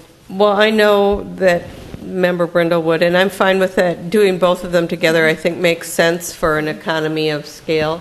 While I appreciate all the work, we haven't really had these for a while anyway, so I don't really see the 2 or 3 month lag time as being detrimental to implementing the policy. You guys have worked really hard on it, and there's obviously a lot of background information. I opened that same email that Mary did, and then I left for work today. So other than reading why a few parks were named what they were, which was fascinating, by the way, I would like to have the opportunity to discuss with the working group what their thoughts were on things. Member Bennett. Sure. Thank you. The email information was sent to you at my request. I know. I found it in my electronic files as I was searching through hard files and electronic files, and it does, I think, have some information that is pertinent and helpful, both to consideration of donations policy and to consideration of naming policy, in sense of what has been the past practice. The Egan and Eden Prairie policies that were actually sent by Director Caprios to the Park Board, because it's a retransmission of information that Director Caprios sent to the Park Board 2 years ago, and I still had in my electronic files. And so again, I thought the information was helpful enough that the council members would benefit from seeing it as well. I was not seeing those policies as superior to what we had in front of us, and in fact, I think there are elements that were taken from them. The historical information, I think, will be very helpful, both in terms of past practice. I do support moving it to a work session with the working group. There are a couple of things that I would request of everyone before we do that, before we reconvene to rediscuss. And that is, first of all, I would appreciate a review by administrative staff to make sure, just to check for. I know that it's been reviewed already, but consistency with other policies in other areas. I know that we do wordsmith, and in fact, I spent a lot of Sunday wordsmithing on donations. I have sent them to Chair Jones, and I also have copies, courtesy Manager Neal, to be shared with council members tonight, and I will share those. The material in yellow are the changes that I'm recommending. The yellow at the back is a reordering of items that were already there. So even though there's a lot in yellow, the language was previously not in yellow. And there is one deletion from the bottom of page 4 with acceptance, with a procedure. What I thought made sense was to have a policy that kind of took from application to acceptance by the body responsible, and then what are staff responsibilities, what is recognition, and what is record keeping. And so beginning with administrative responsibility at the bottom of 4. If we're going to dedicate a work session to this, I don't think we need to go through this line by line. I'm not going through it line by line. I'm just trying to make sure that when people look at it, there's just a big deletion from 4 to 5, and I was just going to tell people that should be struck. Okay. And then I wasn't going through the contents. I was just trying to make sure that when people read it, it would be clear to them what it was. And again, the material at the back is a reordering of what was in the policy. And then I would leave it at that. Thank you.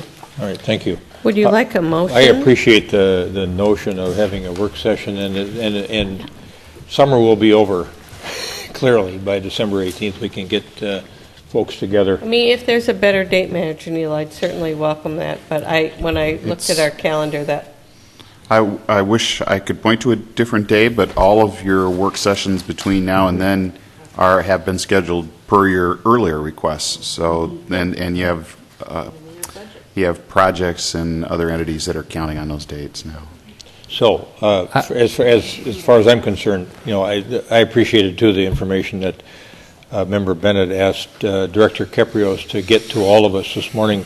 It happened to come in for me when I was at the courthouse, and then I was at the Humphrey, and then I was at the new teacher event, and then a little bit of day job work. So I haven't had a chance to review it either. I think it's both of these are very important decisions to make. I really appreciate the work that the committee did. I think we know how hard you worked at this pursuant to the request that we made. So I think getting together and talking about how you made some of the decisions you made, what was the final consensus on particular issues would be very, very beneficial to me and the rest of the council. So Member Bennett, you had something you wanted to say on a follow-up basis? Well, and the other thing that I would like to request is to make the work session as productive as we can make it and to actually advance this, because by tabling it to move it to work session, it's my hope that we're going to be working on it.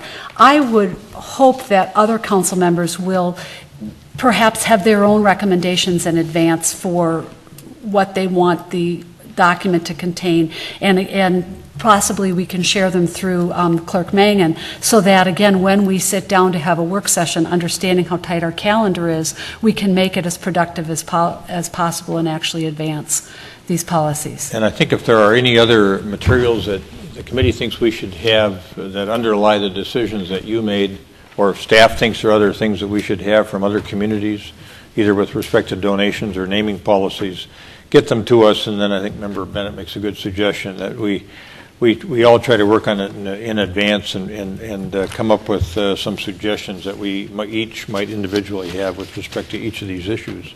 Member Bennett. One other question. With the committee members who've appeared this evening, we've heard a presentation on donations. We've heard from Mr. Coteen regarding the work that he's done over the decades and decades with the record keeping. If there is additional presentation to be made in this context, may we hear that and then, again, move on the motion to table and take it back up at the work session? That's my last request. Nothing further on donations. Okay. So my understanding is that the motion would include a work session on 7D and C and D. Correct? And so my question was there material to be presented on naming and dedication this evening in addition to that that's already been provided on the donations? No. You have it all. All right. I was thinking that would be better to not present it twice to us, but do it at the work session. Yeah, and that makes sense. Yeah. And believe me, I understand how complex this is, and in the process of drafting policy to make it broad enough to encompass all city donations and yet specific enough to have some meaning. We didn't realize what we were setting out to do. I think that I have to laugh when we advertised this committee, or I'm sorry, with this working group. We had thought we would do both policies in 2 months.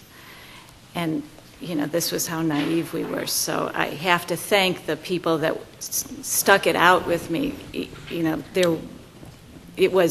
has become a bigger commitment. Well, and even reading the comments in the park board minutes, it was evident that it's really helpful to have kind of what I call a roundtable discussion on it. Yeah. So that's really what I'm looking for, and I agree with Member Bennett that my goal at the end of this meeting is, one, we have an agenda for it, and two, the outcome is that we have a policy that's pretty concise and that we can vote on in a short time later.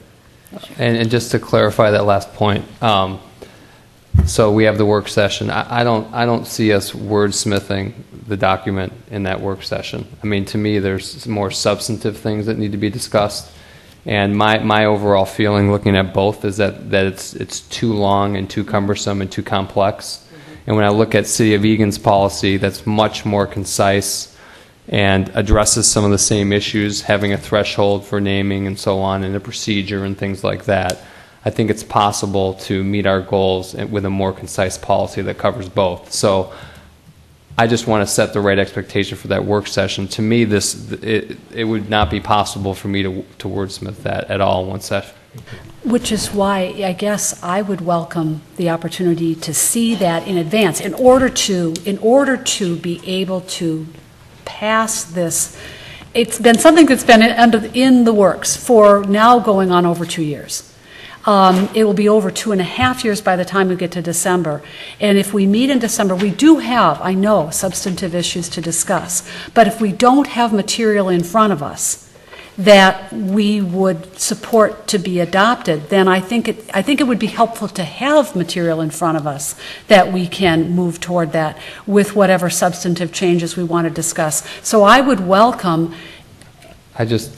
Looking at these documents, I don't see us, even with all of us emailing into her, I don't see us having something in front of us that we can all agree upon. You want to have a philosophical discussion? I want to have more of a substantive, broad discussion. I thought that's what we were going to do tonight, because I think we could have got the contours shaped enough for staff and the group to go back and revise something or bring it forward to a work session. I mean, there are specific things that could be discussed this evening, but if you want to leave that to the work session so we can have more deliberative conversation, that's fine. But I don't think the outcome's going to be we're going to have a policy the week or the next day. No, I concur with that. I think there's a lot of there's a lot of substance in here that needs discussion before you can actually get into the final wordsmithing of the policy. And to me, overall, the theme for me is it needs to be shorter and more concise, and perhaps a combined policy of naming and donations, like Egan's. Would it be helpful to? We always are time limited with our work sessions. Would it be helpful to identify what those substantive issues are that you want to discuss on December 18th? No, I think we just do what we do with everything as we start the topic and go around and we will find the rough contours of where the consensus is and then go forward on that basis with the redrafted policy or policies. Mm-hmm. So you would see a substantive discussion that would lead us rather quickly to something that is a written document or a policy with respect to both issues. Yep. Okay. Yeah, so I understand that. That makes sense. And I think in that context, then it would be good to understand substantively what you folks discussed and why you came to the conclusions you came to with respect to particular issues. So maybe that's where we start. Maybe some folks will come with some ideas, like Member Bennett has done with the donation policy, but the notion that we're going to work off a particular document is something that's troublesome for Member Sprague. Right, and I would welcome, I'm trying to figure out if there would be a process that would make sense to expedite this or to help further push this along. I would welcome the notion of either discussing with us, setting up a preliminary meeting so that we can flesh out some of these ideas that you might have. Frankly, when I looked at this material, I was wishing we had already done that. And now because of our schedule, we can't do that until December 18th. Here's what I'll have to describe, because we do this all the time. We sit in our meetings from 5 to 7, and we work through some really difficult things. And you can always hear when we hit a point where we can all accept a certain outcome or idea or concept or whatever it is. And I'm going to tell you, I think that's what's going to happen. And that's probably the best way for all of us to work as a group, with you helping us with information. And so I'm going to just have to say, I think we're going to have to trust that our process will work, and if it doesn't, then we'll regroup before 5 minutes to 7 and the general meeting starts, and we'll figure out what will make us work. But I think in general, we've been able in work sessions to come together enough that that should work. Okay. We had a motion and a second. Any further discussion?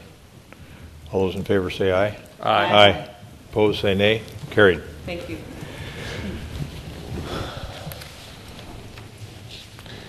And next, Director Keprios, we have the user fee policy.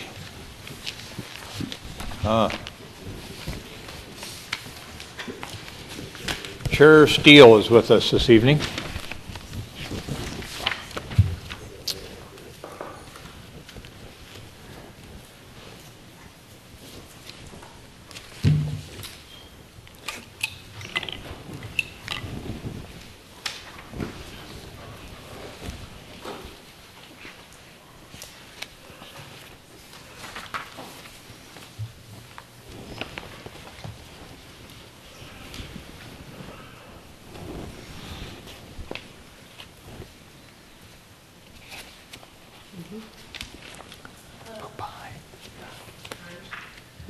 Got it? Okay. There you go.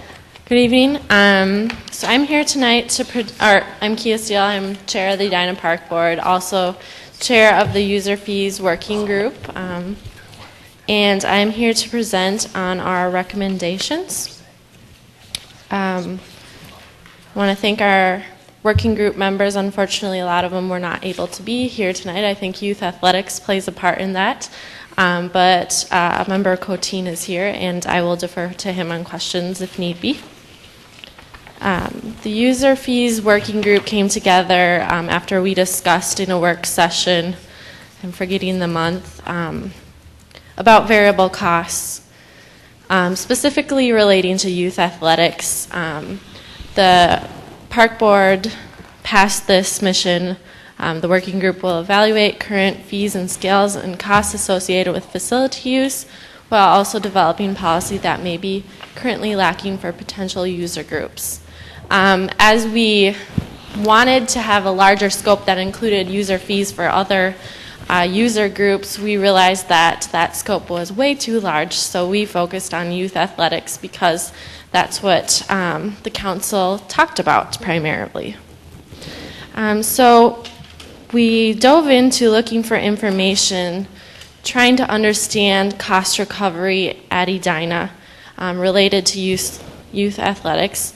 Some background from John that was stated in our July minutes is that the user fee, the per participant user fee for youth athletics started in 1987 at $5 because the City Council wanted to find a source of revenue to provide some nominal cost recovery.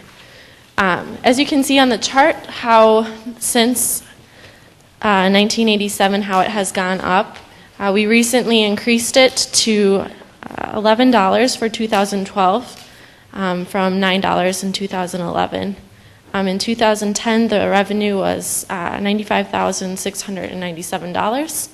I just wanted to include the rate of inflation because that kind of helps understand cost recovery and how we've tried to keep up with the rate of inflation, but not ask for any large increases.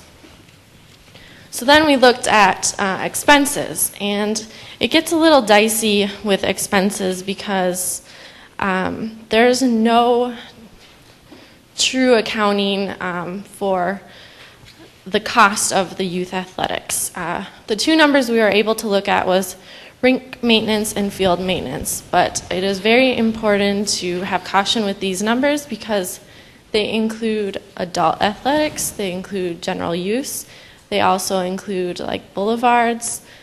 So this is the best that we could do to compare what is related to youth athletics, but as far as variable cost goes, this is all we have.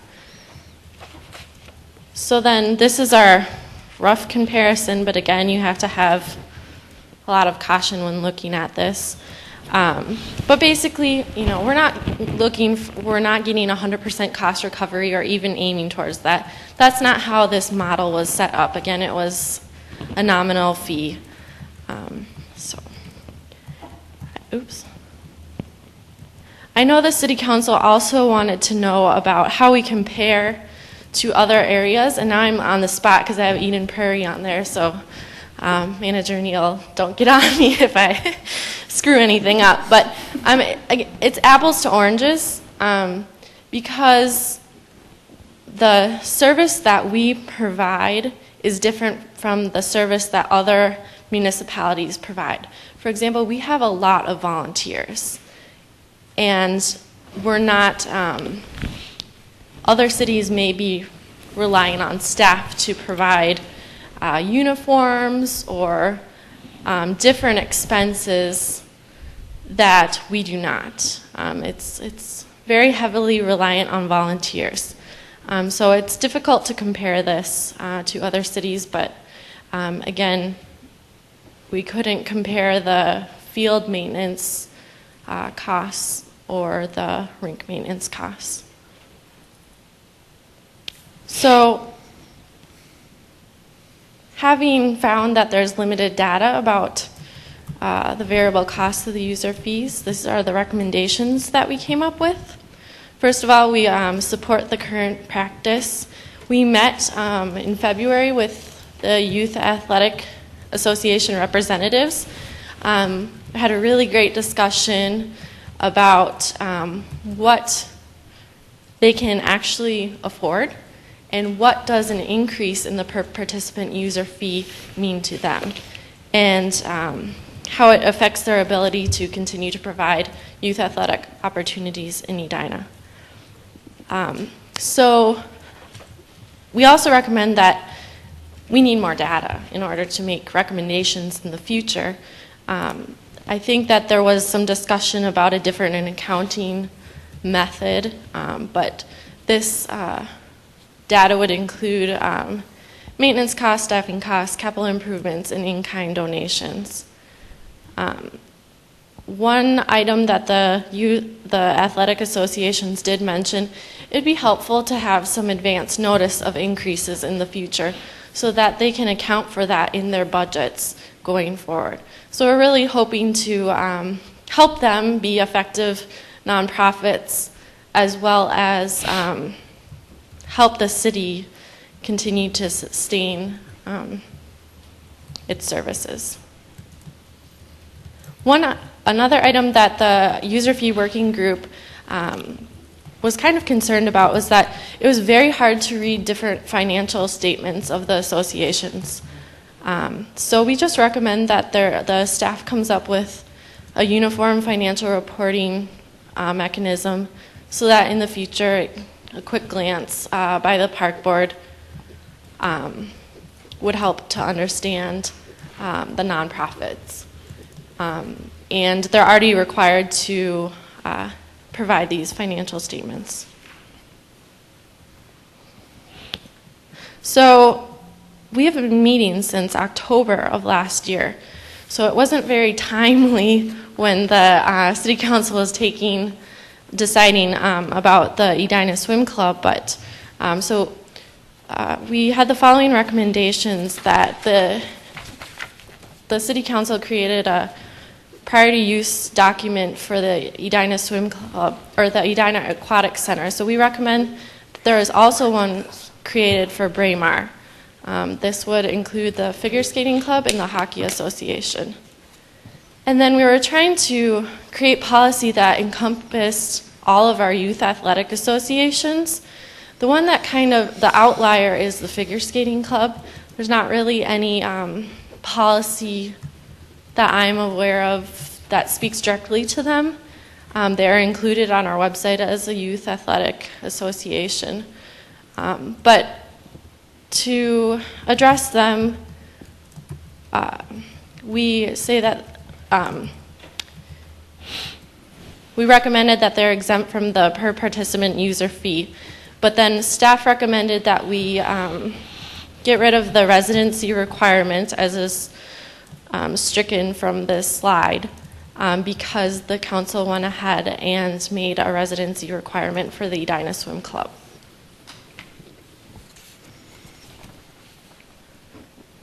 And then the last recommendation was that to get a better idea of costs, we also need to track tournaments, and they need to be tracked separately from regular youth athletic expenses. The working group had two issues that they wanted to bring up to the City Council that don't quite fall with the other recommendations, but just items to think about, because we're really trying to create a sense of consistency.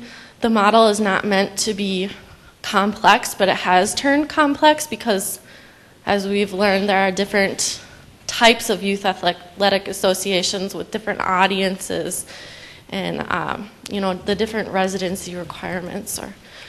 So the recent relationship document for the Aquatic Center brings up eligibility for the swim club, but there is no eligibility exception for the Edina Volleyball Association and the soccer club.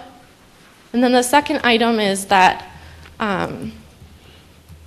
we have this rule that there's one youth athletic association per sport. but there really are a couple that aren't the same. So do what you will with that, but we just wanted to bring those up because we think it would be important to give the athletic associations a greater sense of consistency. So that is my presentation. Questions? Questions for Chair Steele? Member Swenson. This maybe is more even for John or Chair Steele, but what did we call the additional fee placed on hockey and figure skating because of the Hornets' Nest? Was that a user fee or did that have another term?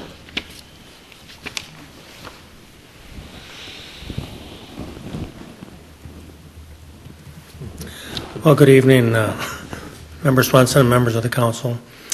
The fee I think that you're referring to was actually one that was imposed when the East Arena used to be the pavilion, and the Hockey Association and the Figure Skating Club agreed to a surcharge fee that would stay in place on a per participant basis for the life of the bonds that were needed to improve the facility.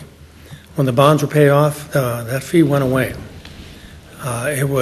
We have a new reinstated fee that we've asked for a commitment for the life of the bonds for the new project, the Hornets' Nest.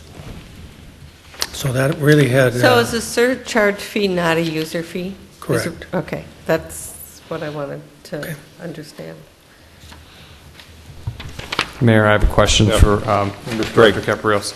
So on the recommendations, Part 3A, it says this document should recognize Braemar City of Lakes Figure Skating Club as priority use youth association and include the Edina Hockey Association.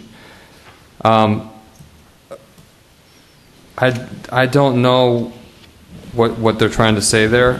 The Hockey Association obviously is a resident association, one of our recognized associations, and therefore would have, as they all do, the top priority use. So even though City of Lakes has been a long-term tenant, there's been a long-term relationship, I would not equate them on the same level as the resident association. So is this simply saying that in creating this Braemar Arena priority use policy, they should have some type of priority, or is it saying that the Hockey Association and the City of Lakes should be on the same level in terms of priority?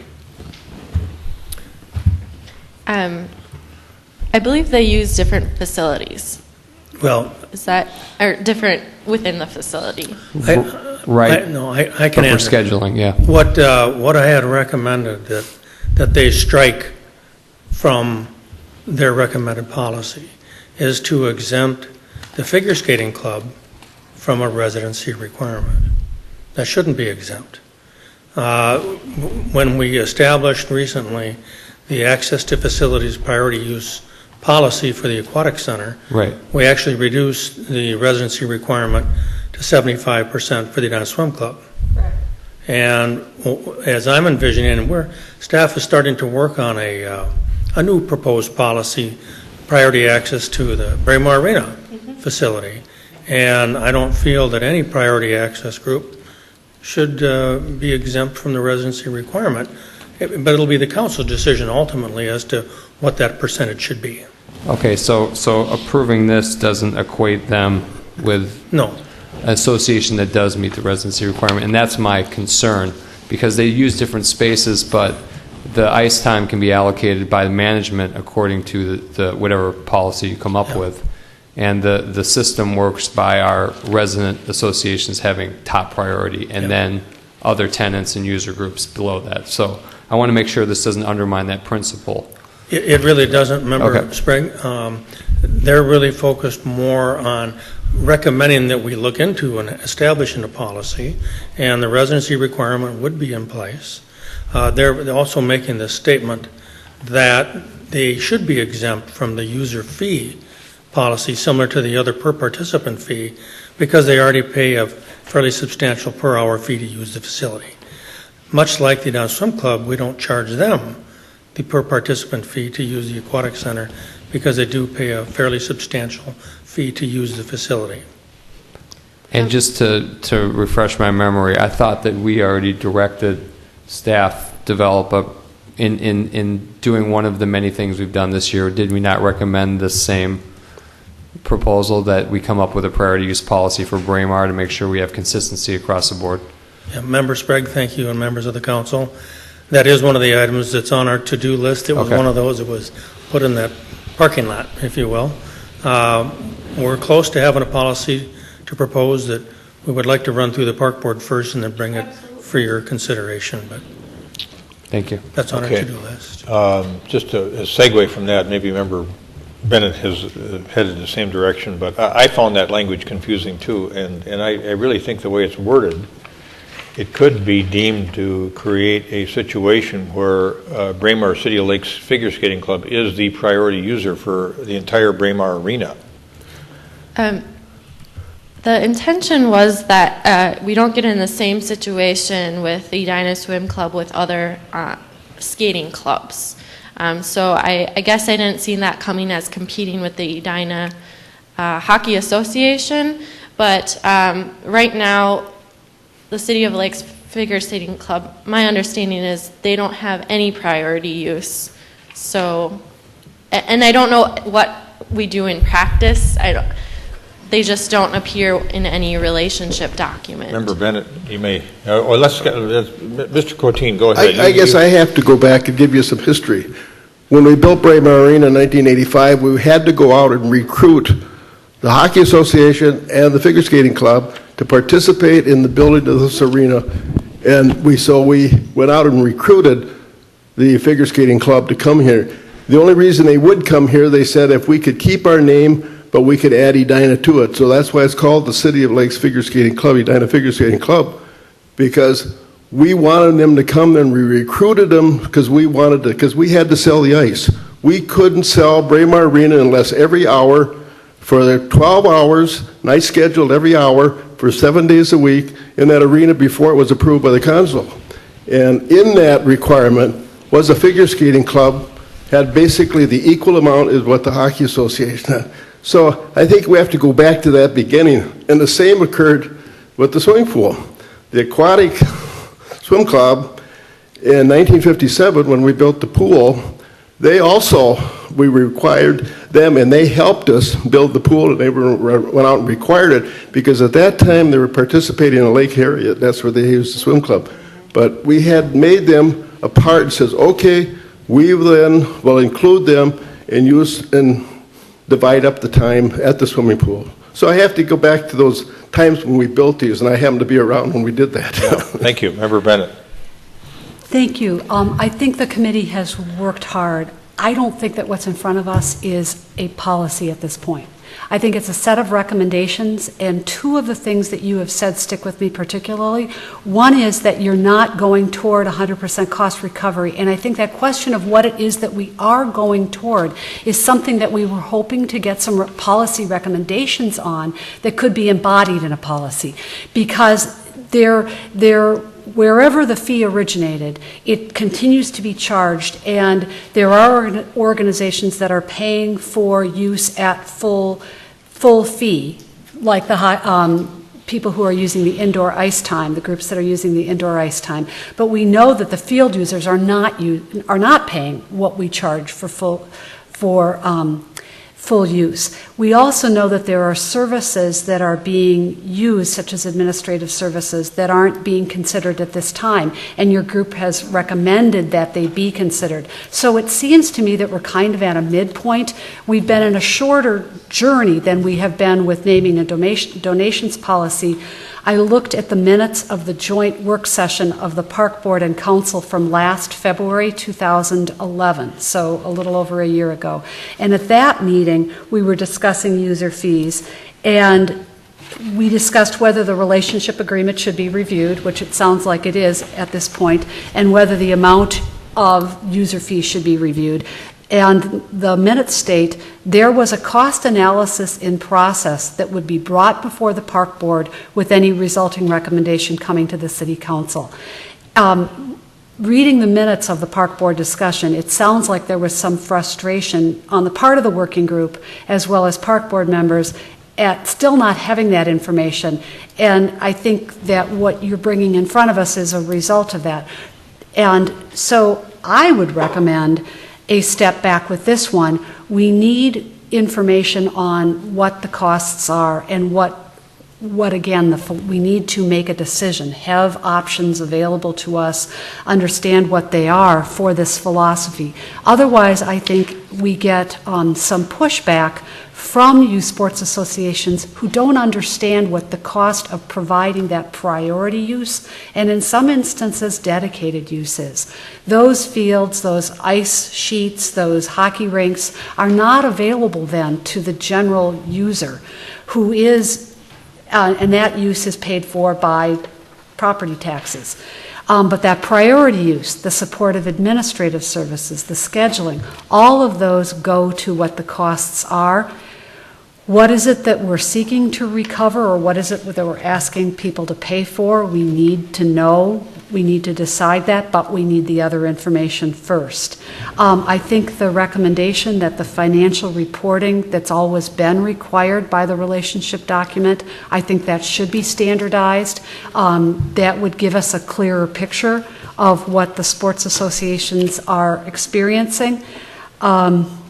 I know that staff, from Director Caprios' comment just now, is working on the relationship documents. So it just seems to me that there's enough identification of issues, but still issues on the table, that we know where we are in terms of status quo, but we, in my thinking, do not have enough information to be making any policy decision this evening. Member Brindle and Member Swenson.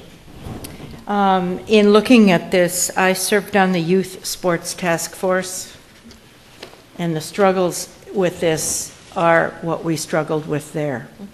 And what is being proposed here has, and I'm glad to hear that the relationship document is being considered for edit, because it has to be, because there are changes in how you consider the priority association for a facility as well as its user fees.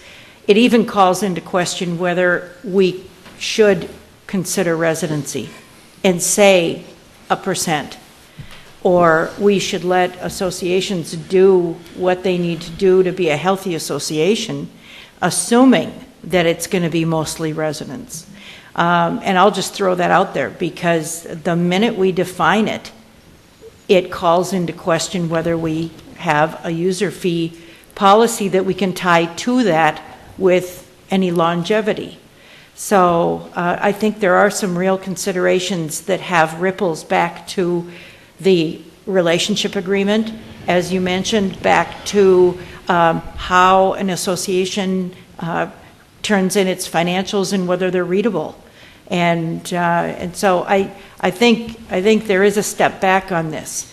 The Youth Sports Task Force, we went around and around. We took a lot longer in that process than I thought we would. It was a difficult process. And the resulting relationship agreement that came out of that was not ideal. It's what we came up with. It was better than what we had. But it's a challenge, because that has two parties.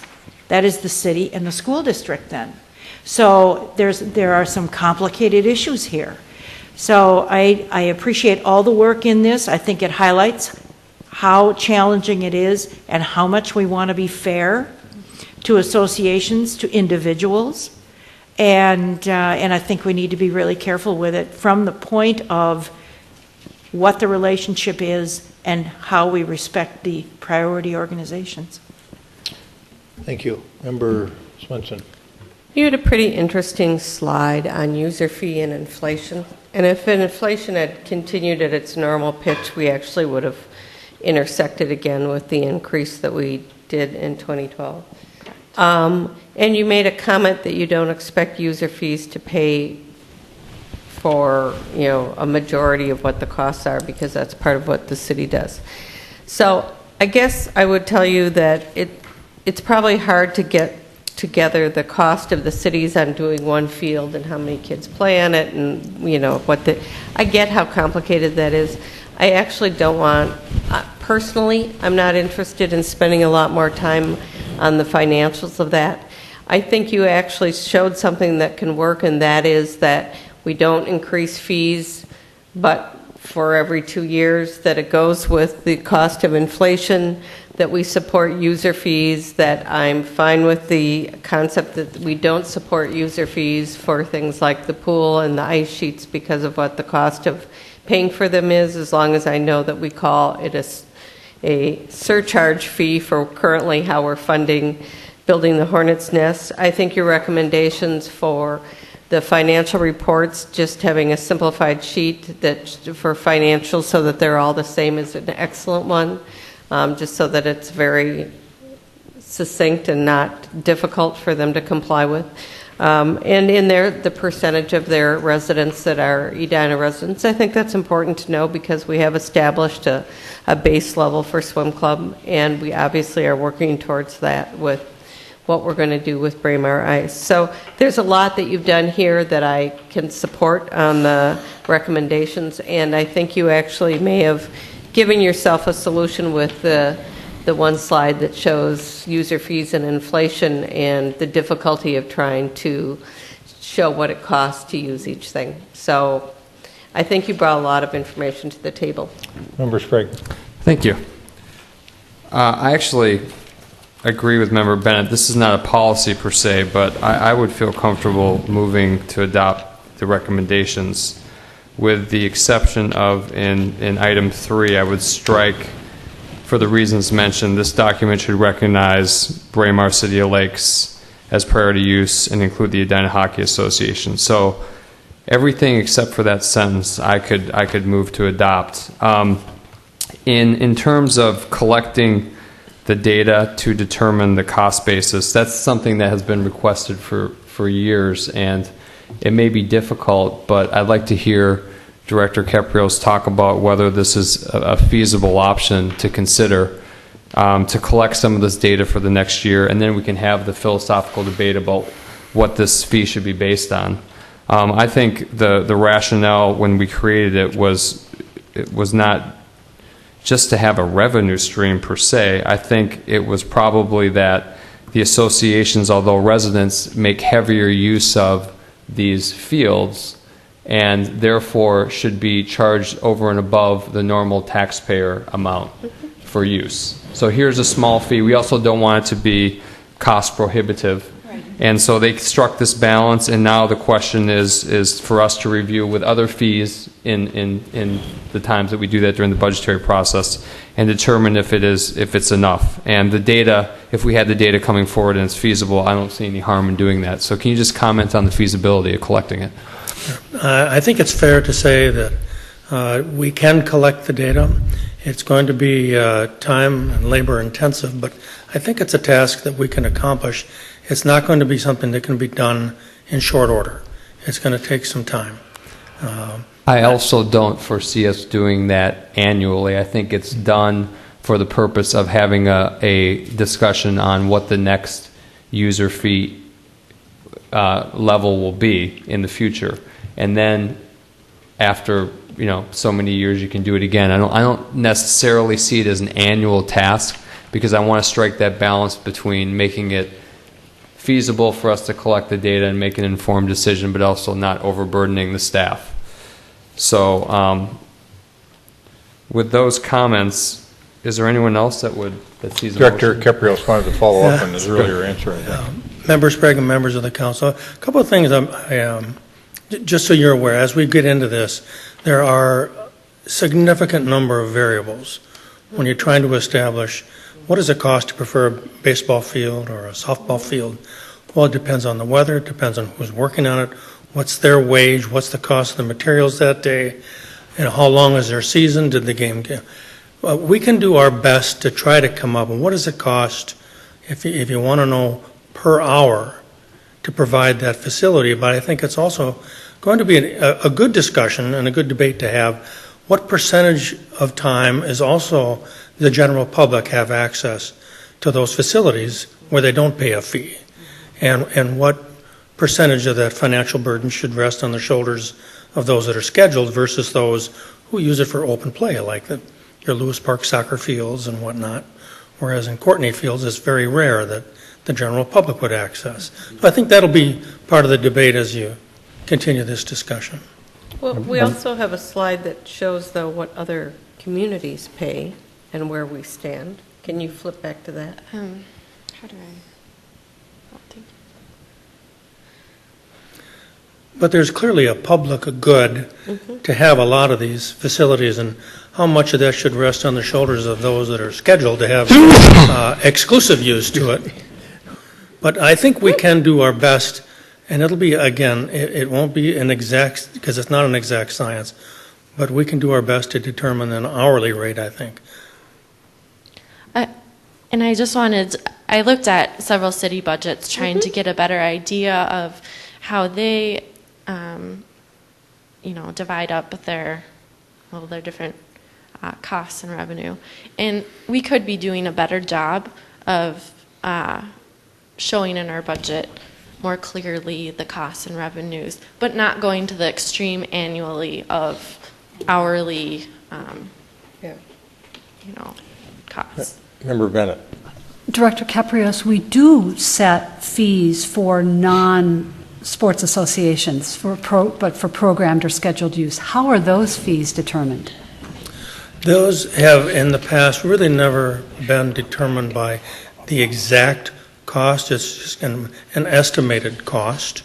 And it's also determined by what will the market bear and how do we compare to other communities. And that's basically how it is. What is affordable and accessible and a reasonable fee? It's not an exact science in all cases. I have a question more for colleagues. Member Swenson, you said that you were comfortable not raising fees every year, and I think, not proposing that fees be raised every year, but when fees were not raised for so long, even a minimal amount. I said every other year. Right, but why would we bind ourselves to something that in some kind of situation, that kind of fee would be? I thought for budgeting, since I've run a swim club twice and I understand what fee changes, cost changes do to your budget when you don't anticipate it, it's really hard because you set your fees in advance. So I thought that there had to be some continuity, and so I actually agreed with Ms. Deal as to the every other year approach so that they would know for budgeting that it was going to change and it would be the cost of and I would be okay with the cost of inflation, but because that looks like that's actually been our practice for the last more than a dozen years, 20 years. But whatever you guys decide, I was just commenting on the graph. Well, you're talking about the per participant fee, correct? Okay, because that hadn't risen for years. I believe we were having some discussion in the budget. No, you and I agreed that we needed to change it. Right. But I'm just saying, if you look at the graph, now I don't want the graph to go flat and then jump up and go flat and jump up. If you raised it every 2 years, the cost of what inflation had been, then you would have a much smaller staircase, teenier steps to achieve it, and I think that's reasonable. So that was all I was recommending. Sure. I guess, do the associations then bind themselves not to raise their fees every 2 years? Because it has seemed to me from the information that we've had in the past that the amount of the user fee that the city charges doesn't necessarily really bear a relationship to... No, because associations have all different costs. Some have totally volunteer people that run it. Some have some hired help. Some have volunteer coaches. Some have paid coaches. The budgets of the associations are all very different, trust me. You wouldn't believe the differences. And so I'm not going to presume what they do in the rest of their budget should match all the same or hinge upon. I just want them to know what their participation fee is going to be approximately, and that it's going to change every other year, and that they need to anticipate that. May I jump in? When we met in February with the athletic associations, I was very surprised by the sense of unity they had. They didn't want to be treated differently. When I brought up the figure skating club and kind of, should we recommend including them even though they don't have the residency requirement, they're like, yes, youth athletics, this is a sport that a child likes, and so as far as variable costs, they weren't leaning that route. I think one of the things we have to look at the philosophy of what is the athletic association's worth to the city of Edina, and what is the school district worth to the city of Edina. Those are philosophies that you have to look at in recreation programming, because if we didn't have athletic associations, I don't think a lot of people would move into a community. These are philosophies that you have to look at. Why do people want to move to the city of Edina? If we have a poor athletic program, they'll move to another community. People are that way now. I think that there's no question that it's part of the quality of life in the community, just no question. I think that's where we come full circle around to really being somewhat hampered by not having a philosophy or a policy statement with respect to user fees. When we don't know what it is exactly that we're trying to recover, and we have some information on cost, we know what we charge a non-youth sports association user. We know that it doesn't have necessarily a direct relationship with the amount that the sports association is charging its participants. I just think that there are so many disconnects. I am comfortable with some of the recommendations or most of the recommendations that are being made, because I think they advance the clarity that's needed. Again, this reporting requirement has been around ever since Member Brindle worked and helped establish that relationship document. I don't know if all organizations have actually been reporting, and if the reports that they're providing differ so much that they're not really decipherable, then that's not good information that's being provided. So that really is advancing it. But I think we still are hampered by not having a statement of what it is that we're trying to accomplish.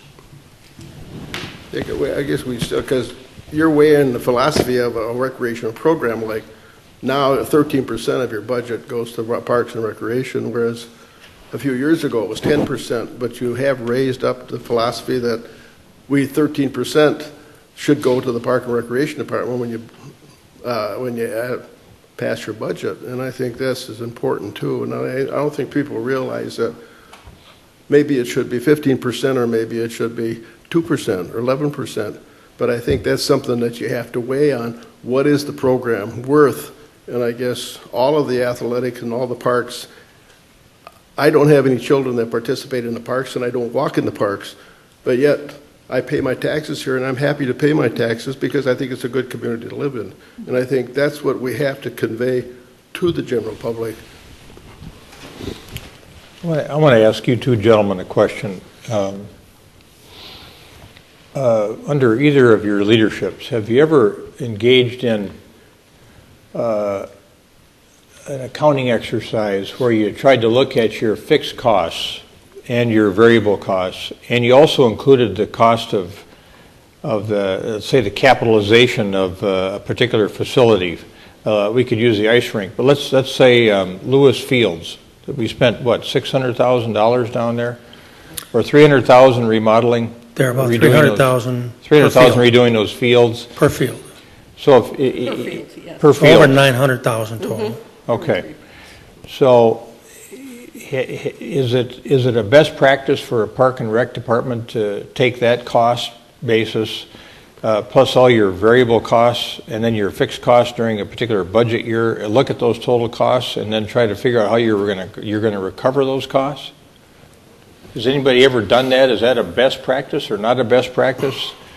Because it seems to me like it sort of defies the notion of community in a way. Yeah. I mean, that these are the kinds of investments we're all prepared to make. And we're not asking you to return a profit on that investment. We're not a business per se, and I appreciate everybody trying to get a better handle on, let's say, just the variable cost component, but I'm not sure where it gets us at the end of the day. I think what has happened is we grow in the system ourselves. We live better today than we did 20 years ago. 50 years ago or 40 years ago, all we tried to do is have a facility that a ball field and somebody with a backstop could play on. And now people want more than just that ball field to play on and grade it and put some lines down. Now they want to have a more quality type. And this causes some conflict of how you do, because the facilities today are various, just like the dome that they're building downtown. They want a better facility. Now, this causes problems in your area of how to budget these things, and how can you take and say that maybe the ball field at one of the ball fields at one of the parks is going to be, you have to have it more, you have to have irrigation system. We never even talked about irrigation system. We talked about playing on a facility. Now the people in the public demand that we want irrigation out there. We want a nice green field. We want to have a good turf. And those are decisions that are very difficult. We've never got into those conversations of what it was. People wanted just a place to play.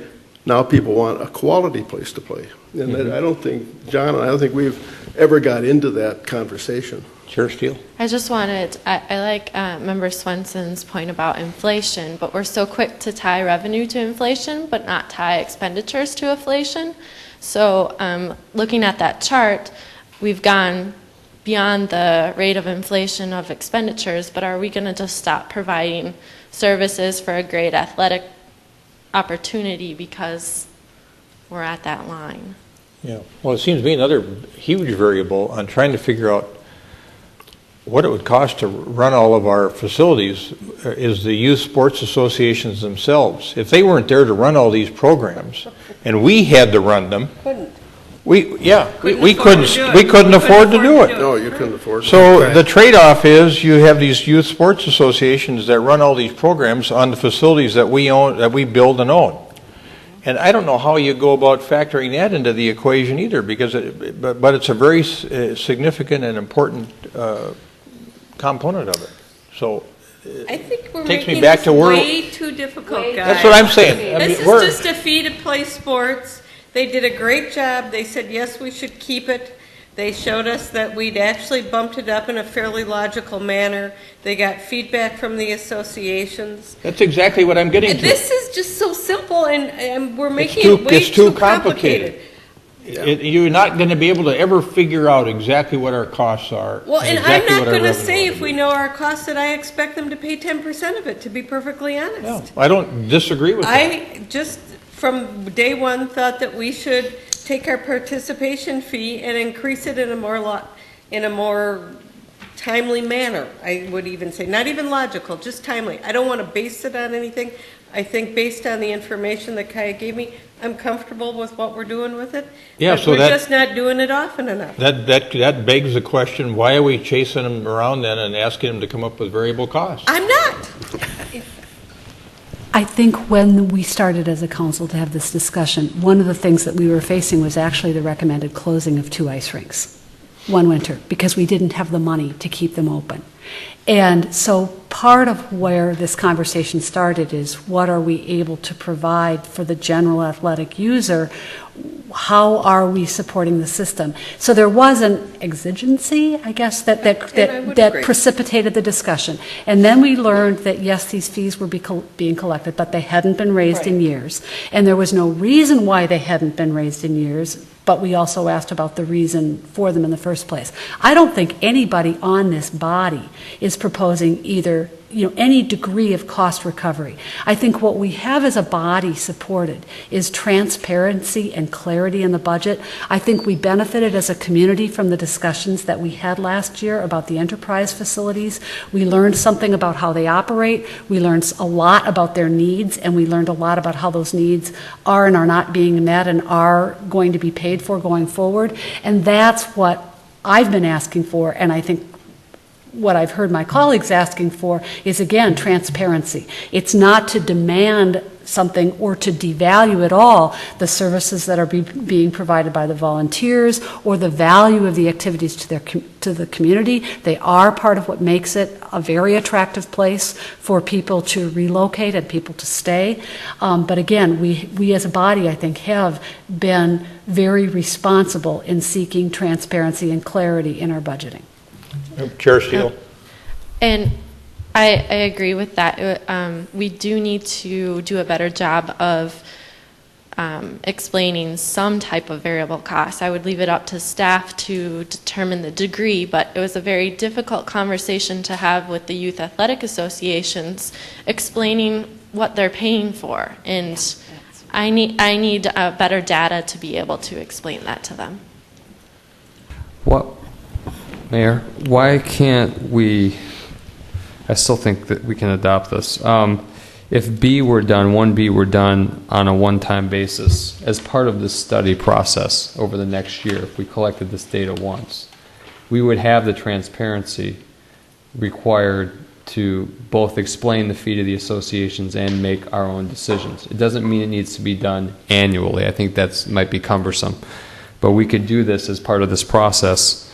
I would adopt everything else with the exception of the one sentence I already alluded to, and then we have our recommendations that are adoptable. Would you call it recommendations I can stand behind them as recommendations. I think they're solid. I think it advances everything that we've been talking about this evening, and I would move that. Yep. I concur. I think if we want a policy, this has to be redrafted. So I think that everybody's comfortable with recommendations.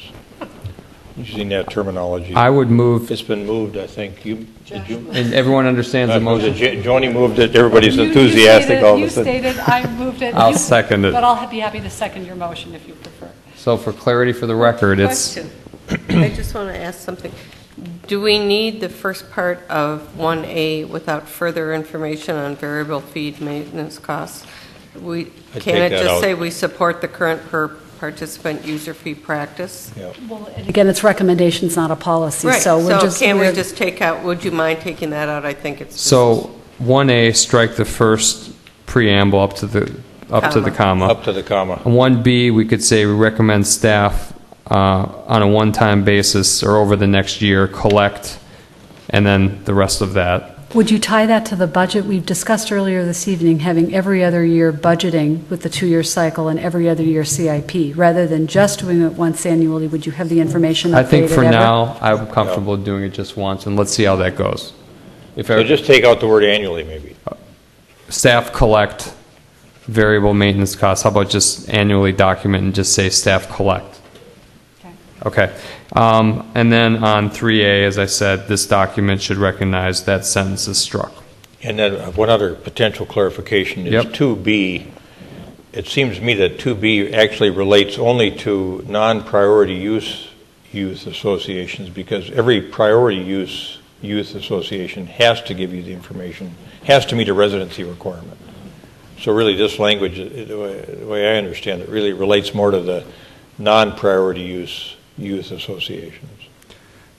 No, this 2B relates to our recognized associations. They have a residency requirement and she wants it documented, and I think the people that lose out on priority also want it documented. There is a formal residency reporting requirement that exists relative to the priority users. That's the problem. But there, I thought she was tying. I'm not going to knit that. Well, and this specifies that it be done along with our financial That's the timing statement. of So it I is- actually think that that's, again, some So- clarity in the process. Yep. Okay, forget that. Change. So that's my motion. All right. Just further discussion? Got a motion and a second. Further discussion? All those in favor of adopting the document as a recommendation, say aye. Aye. Aye. Opposed, say nay. Carried. Thank you. All right. Next, Resolution 2012-98. Wait a minute, Manager Caparis. May I just add one last thing? Mayor Hovland and members of the council, just like to take this opportunity to thank our park board. Yes. Our chair, Kia Steele, and All Ellen of you. Jones. I think they just did a marvelous job. They spent many, many hours and hard work. And I think what's interesting, it's not an easy subject. And it will remain that way. But I just compliments to them for all the hard work they did. And Bob Coteen, is there anything in town you're not working on other than the city council and the school board? 125th. Yes. Oh, yeah, the Sasquatch, the Sasquatch. Quasquicentennial. Gosh. All All right, we've got Resolution 2012-98, accepting various donations. We have a motion? So move. Second. Got a motion and a second. Discussion. All those in favor say aye. Aye. Opposed say nay. Carried. This reporting period, we got donations to the Edina Arts Center, Edina Braemar Golf Course Memorial Fund, the Edina Communications and Tech Services Department, and the Edina Police Department, which got a nice grant from the AAA for their distracted driving program, $1,500. Thank you to everybody. All those donors' names will be posted on the website. Next is the allocation, proposed allocation of the 2011 General Fund undesignated fund balance. Manager Neal, you have this matter. Thank you, Your Honor. And it is good news. It is good news that the city did indeed end its 2011 general fund budget with a surplus of a little over $1.6 million in its general fund. That's a significant amount of money. As we discussed earlier this evening, most of this money is really required to be allocated to run our capital improvements funding for the year through our construction fund. So it's important that we that's been the priority preference of the councils in the past. I think that's an important preference, the way that we fund our capital improvements now for the future. I want to make sure that if we're going to vary from that custom, that we do it for important reasons. We did it last year to fund some technology upgrades, and I'm proposing to do that as well this year, to include some building and infrastructure upgrades, specifically 2 of them, and also to create a small fund of dollars that we would use as we begin to transition employees from the current vacation accrual policy that we use to a new system. In that system, we allow we allow the city to purchase paid employee vacation time at current rates to get it off the books now, rather than allowing it to age and gain in value later down the line. So that's the recommendation, really, to spend 76% of that, or $1.26 million, on future capital improvement funding, and the rest in those 3 special purpose areas. Okay. Questions for Manager Neal? I do. Member Brindle. You want to go first? Member Brindle, go ahead. Question for you about how monies can be used once they're in the construction fund. So, for instance, looking at an item we spoke about earlier, which is the golf dome, if there's something we'd like to do that is going to cost us money beyond what we get for the insurance settlement, are the dollars that are in the construction fund available to be put toward that improvement at the golf dome?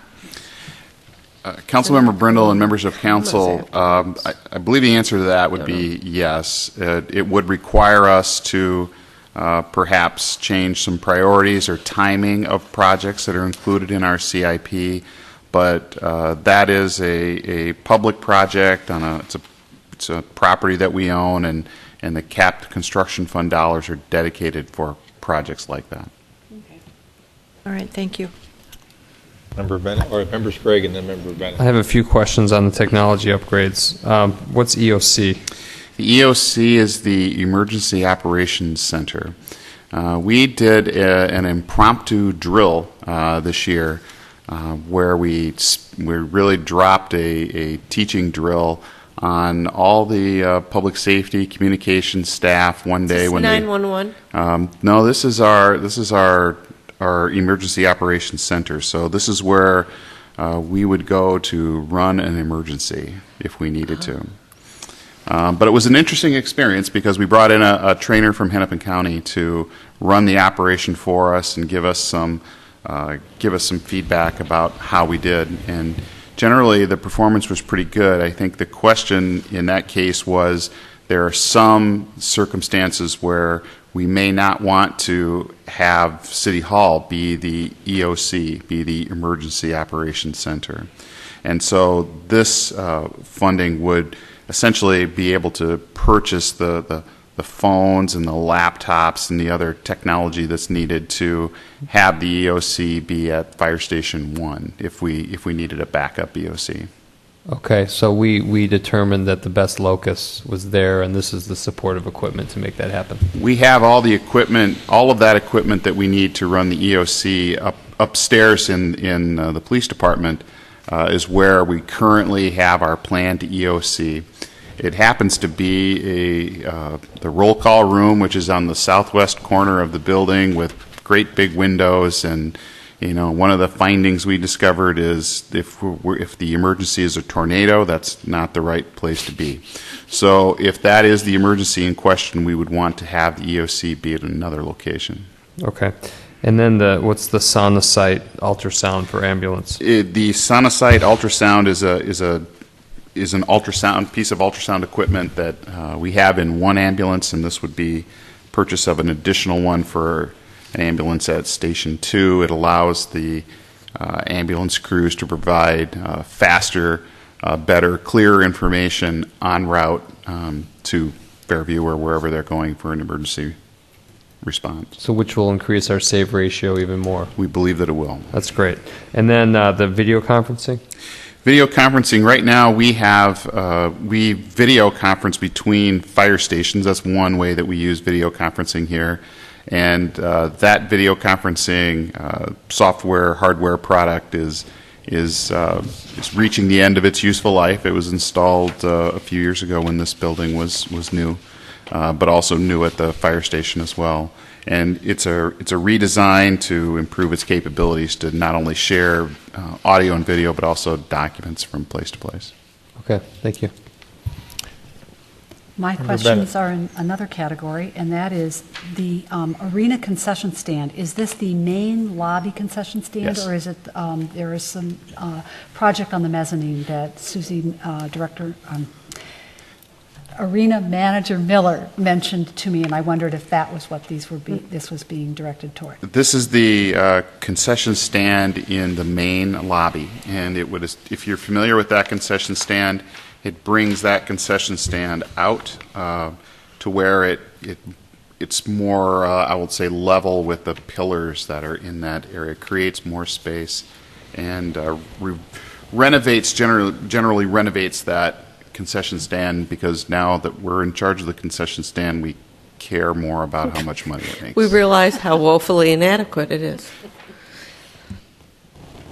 The Garden Park retaining wall is really a rather serious expenditure, and if you're familiar with that park, there is a timber retaining wall along Hanson, and it's failing, and we recognize that it's failing, and the engineering for that work is underway right now.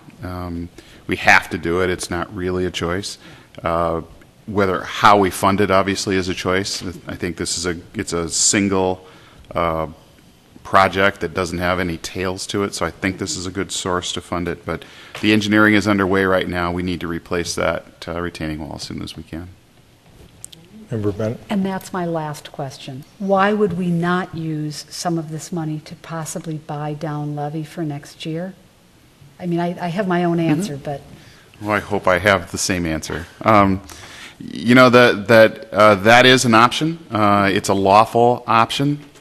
The reason why you may not want to do that with these funds is that when you buy down the levy with one-time money, you presumably don't have that same one-time money in 2014, and you've created a bigger disparity between what we spend and what we tax. And so it does have the unfortunate outcome of coming back to get you at some point. So.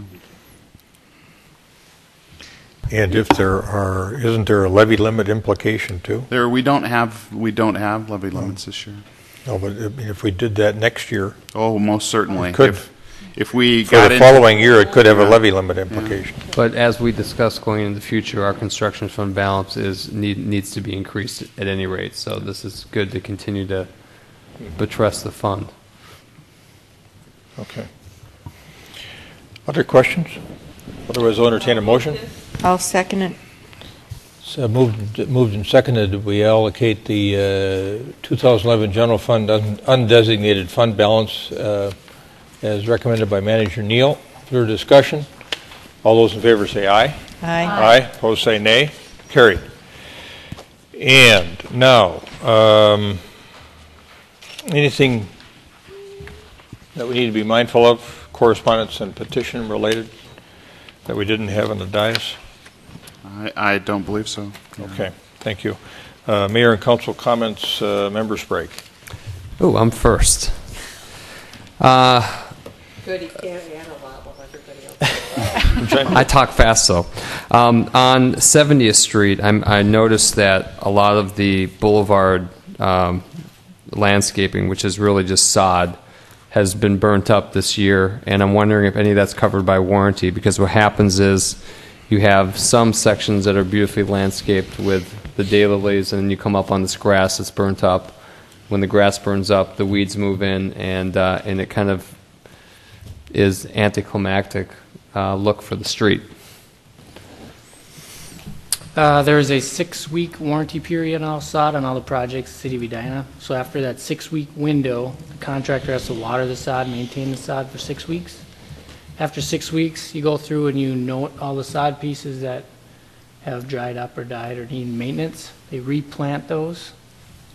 And then it's up to the homeowner's responsibility to keep water. We also tell the homeowners when we first sod it, to always keep watering it. After that warranty period, it's the responsibility of the homeowners to keep watering that sod the second time around. So we're beyond the warranty period. Yep, so the first 6 weeks would have been probably depending where it fell last fall.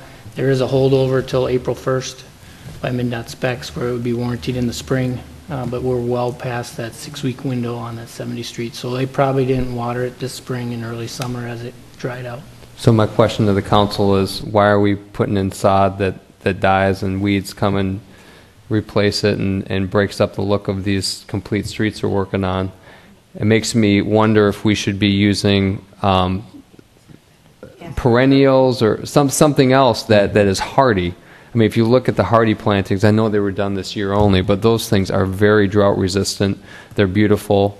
They do need some weeding, but other than that, they may serve our purposes better in the long run, even though they might be slightly more expensive. Because at this point, when you drive down the street and you see the look of it, do you have any thoughts, Mayor? I've noticed that towards the east end of the street you live on, that it does not look good in some of the boulevard areas. So I just think as we go forward thinking about living streets, we might want to consider I think it's a good thought. A different treatment for the boulevards in these major corridors. I think that would also align with our comprehensive plan. We do talk about landscaping treatments in these important corridors, collector streets and so on. I actually thought that residents had killed the grass on purpose. I mean, it's completely dead. So it's something and else. so I agree, and it's very noticeable. And I actually thought something was going to happen there because I thought they did that, and they were doing that to get rid of the grass to do something else. Some of that is adjacent to what looks like city right-of-way or something as well as you get close to the roundabout. So do you have any thoughts on this topic? We've had some success last year with a new application called hydroseeding, and if you want to see an example of that, West 44th Street is a good example of how that particular product succeeded during this past year. It's a good comparison. I don't know, Mr. Milner, are there other locations where they could see that comparison? Well, they hydroseeded along the new sidewalk along Valley View where it didn't work so well. So okay. Where the sod looks, they put sod right between the boulevard and the street and next to the sidewalk, and then they hydroseeded the hill, and then I promptly had to walk around and pull weeds out every time I walked because I couldn't stand the look of it. So I don't know if this is something to explore for 70th since it's a brand new rebuilt street or not. I just want to throw that up for discussion at a later point. Somebody emailed me about train noise. Did anyone else get that email? Okay. That the whistle blowing had increased, both the frequency and the volume, the decibel level. And I contacted Manager Neal. He emailed back and stated, as we all know, we have no jurisdiction over the railways. But is there a point of contact for more of a grassroots phone calling effort to see if they can curb this practice? Okay. Is there a point of contact within city government, or a point of contact within? Is there a contact at the CP Rail that we can direct residents to contact if they have issues with their practice? We will find that point of contact with them. I think at the moment we want to focus those calls or concerns into our engineering department, but we will make the contact. We will identify a contact within CP. They typically will have a customer service line or something that we can contact and let them know that, or let residents know that. I would just be curious as to why the practice changed quickly as a temporary thing, and then we can get some information back to the residents. It's almost always because they've had an accident somewhere, and they're reminded what they should have been doing all along, which they had. Really? I mean, that's really what it is, because the train engineers will tell you they don't like blowing the horn either, because it's loud for them, and they do it, and then they stop doing it slowly, and then there's an accident, and then their insurance carrier tells them they have to do it, and it's a repeating cycle, I would guess. Well, and more trains. Any information you can garner, we'll send back to the resident who inquired. On the city website, we have the local bituminous street reconstruction map, which is 2012 through 2016. There used to be a map that was, I believe, maybe Member Bennett can help me, but I thought it was like an 8-year map. And my question is, have we intentionally gone to the map time frame that follows our CIP? It's a 5-year instead of an 8-year map. We have a map that goes to 2018 right now currently. We used to have a one that was, the one previous that was posted was 2011 through 2019, I believe, because I showed it to clients and people moving into the area. And then this year, the map is only a 5-year window. And I'm just wondering if engineering did that purposefully, because that more closely matches our CIP cycle. Maybe you don't have the answer, but maybe you can ask Engineer Hool and let me know when you have a chance. And then we directed the park board some time ago to form a working group to discuss the community center and the Grandview Community Commons Community Center.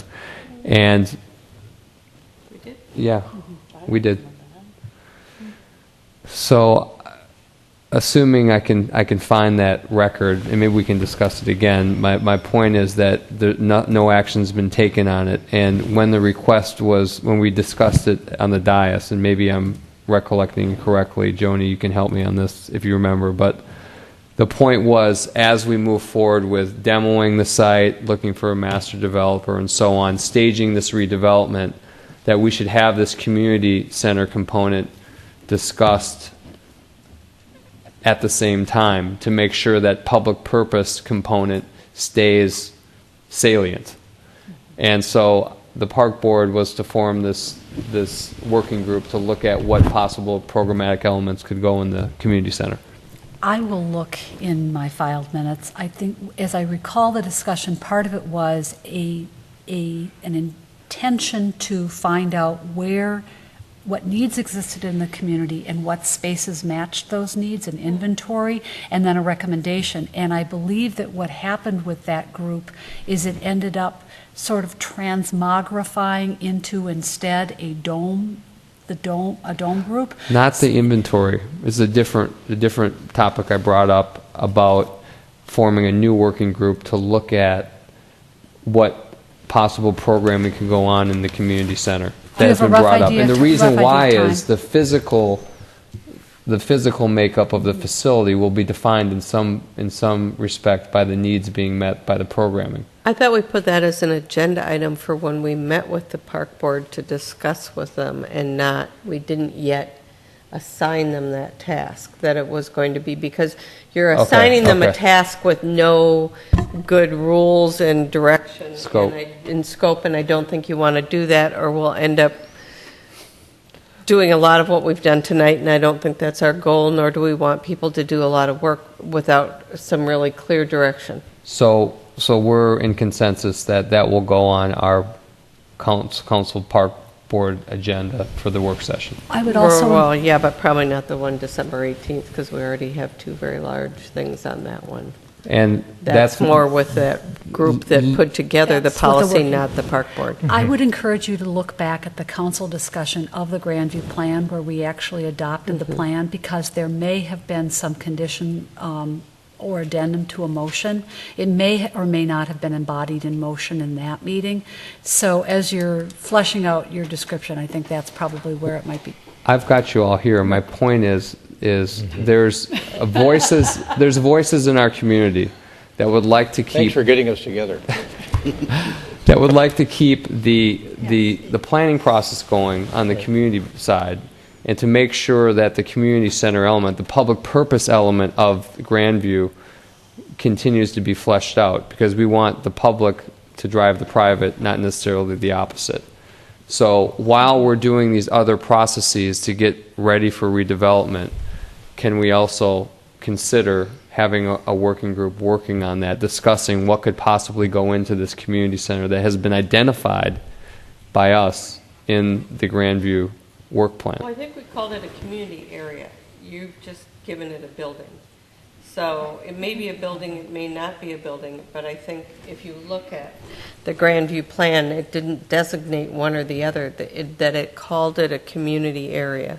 So it's community commons, right, with a structure and parking underneath is what I it. don't remember that. Okay. I don't think we've gotten that not far in yet. the final. So I'm fine at some point, yes, having that a group put together that can talk about, but it seems to me we need a lot of other things before we put together that resident group to talk.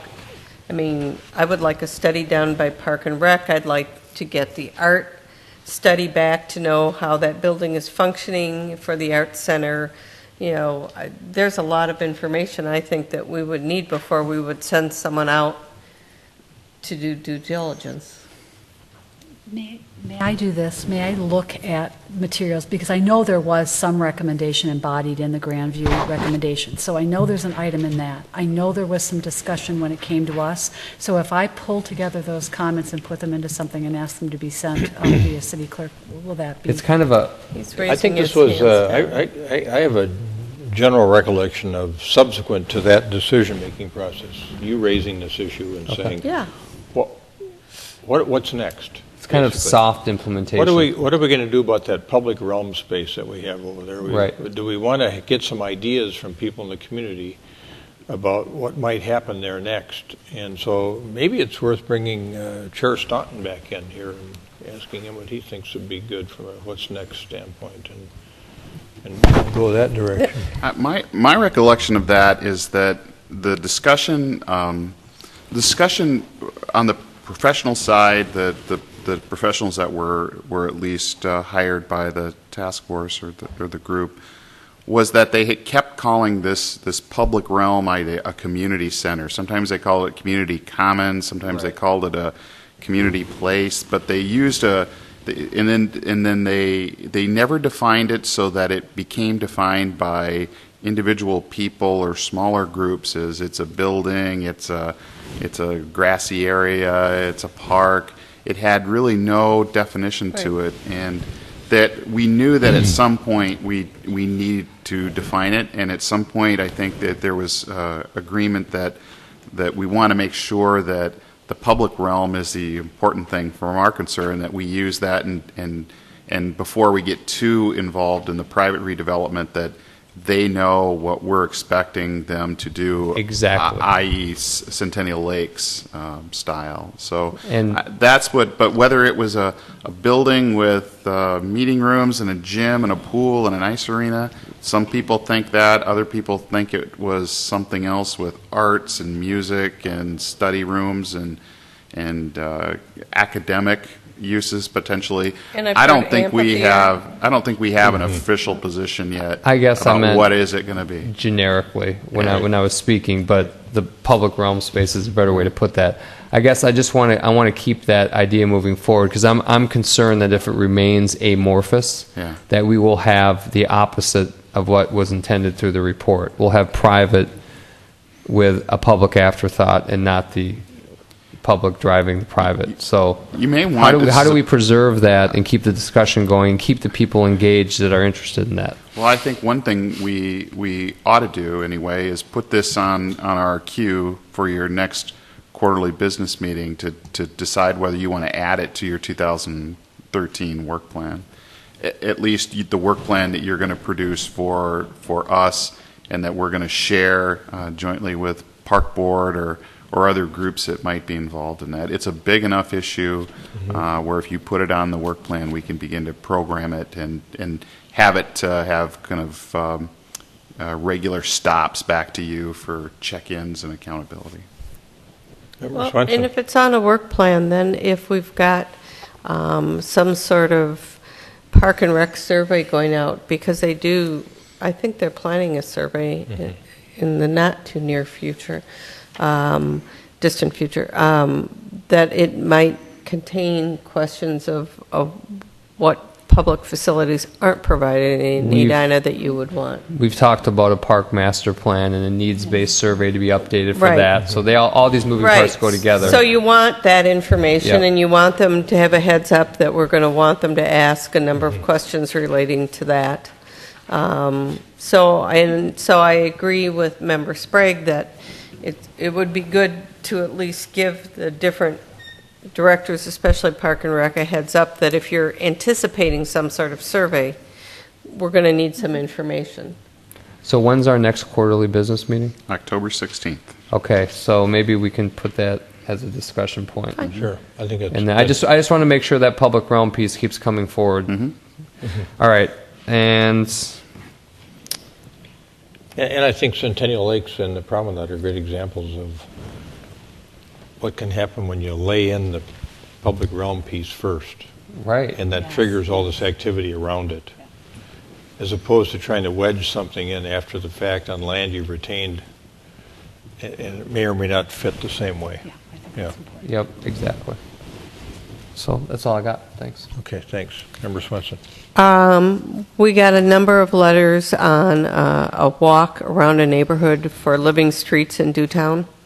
And it referenced 58th Street, which Manager Hula and I have had a number of emails back and forth on, because originally I thought we had it programmed in about a year and a half or 2 years to redo it, but it's not until actually, I think, 2017, which is a long way out.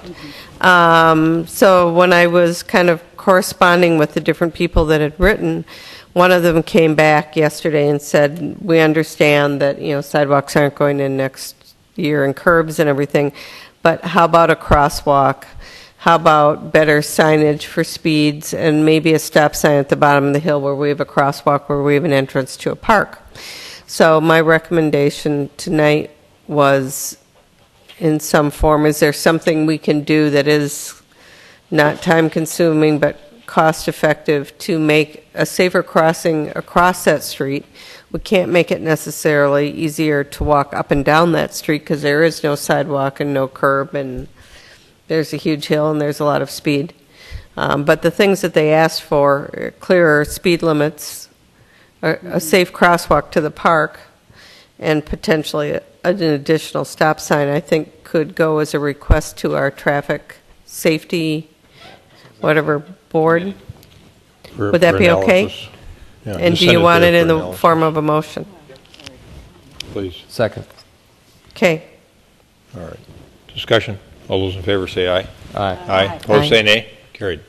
And then my only other thing I had is I wanted to note that we did have some comments after we gave the community garden award, or whatever I call that, of resolution of the strength of community gardens. And I know we nix the community garden that was proposed a couple years ago in a park that was too tight and everything. But now that we've given this award, I don't want to put anything more on Park Board this year, but maybe when we look at our business plan, we could talk about community gardens.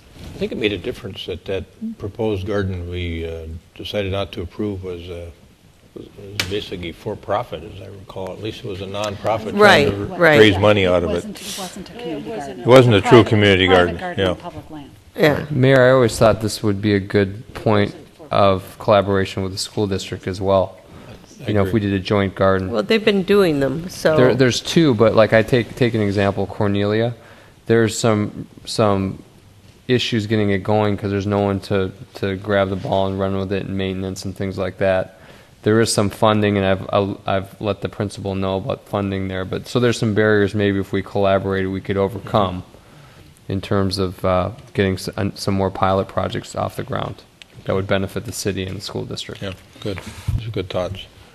Member Bennett. Thank you, Member Swenson. I have seen some correspondence and had some further context as well. And as I recall, after it was a private garden, and I think once the neighbors were aware of that, there were some concerns because it wasn't going to be something that anybody else in the neighborhood would have access to except the group using it. But there is interest in community gardening. We have some correspondence even tonight on our desk.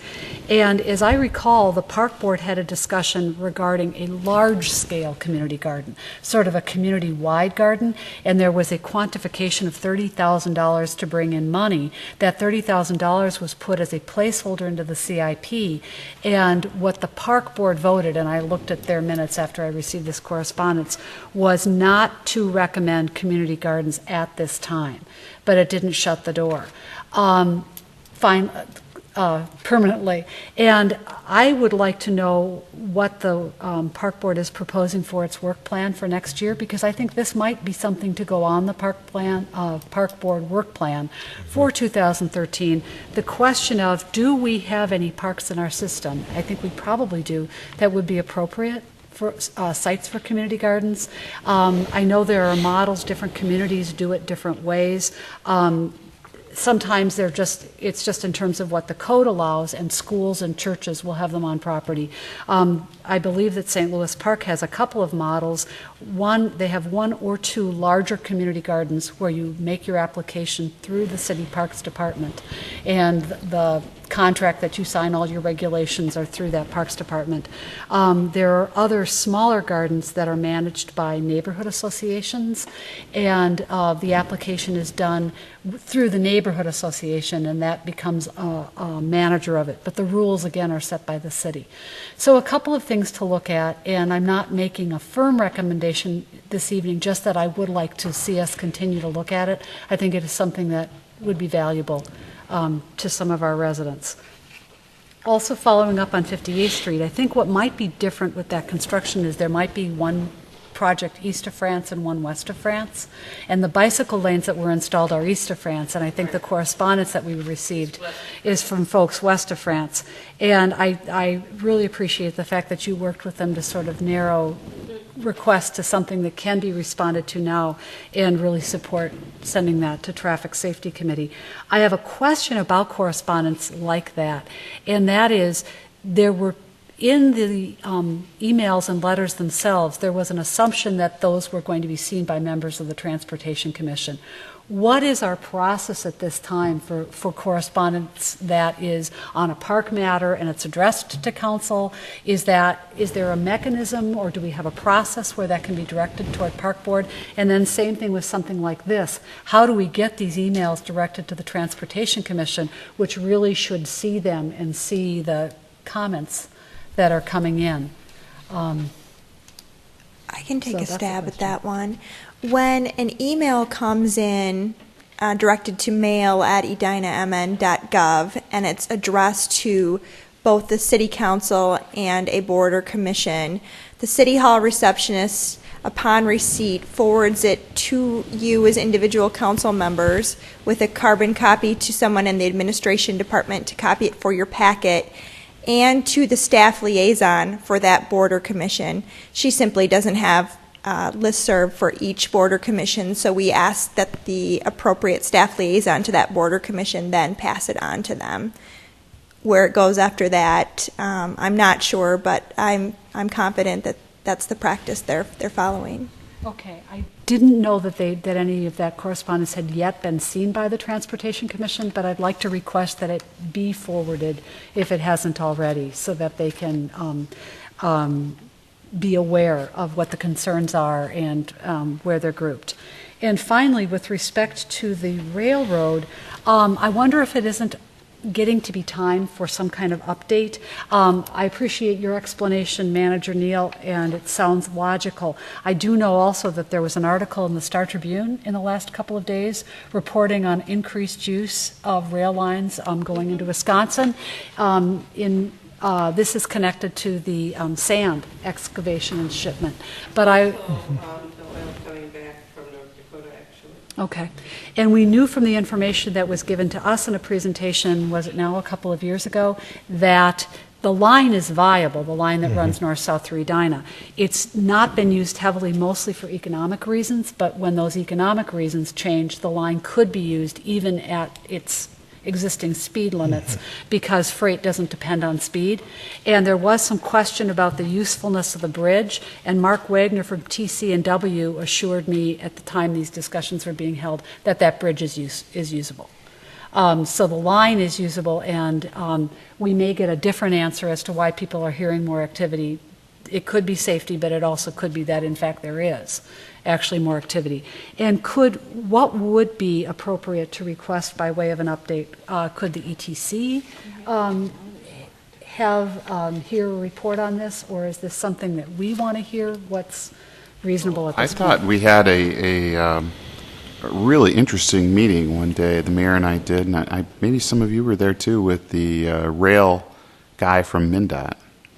And I think we could search him out and have him come over and visit us. The rail guy, is that DA, the real guy? Or is that? I'm at Dave Mr. Christensen. Dave Christensen, that's right. Dave Thank Christensen, you. Yeah. the rail guy.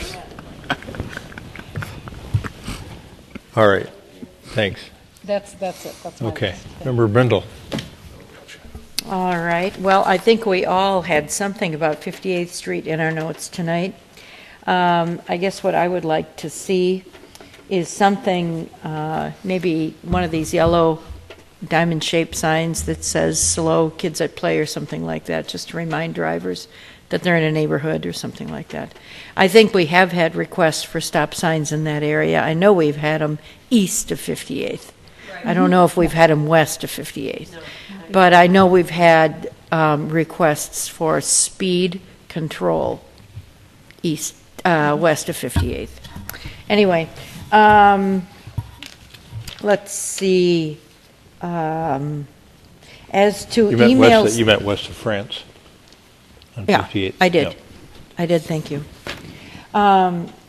As to correspondence that comes across, I corresponded with the chair of the Transportation Commission and forwarded him a message, and he got back to me that he had received that message, so I'm confident that people are, at least transportation is getting their messages. Trash and recycling. I've gotten a couple of calls, and maybe you have gotten some calls about on Trash Day. I counted last week because I told a couple of residents I would. We had 16 trucks go by the house.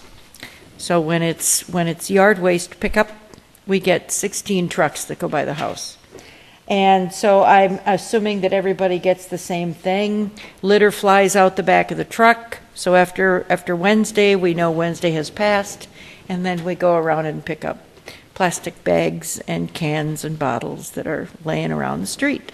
And it's not like it's all over and it's horrible, but it does happen.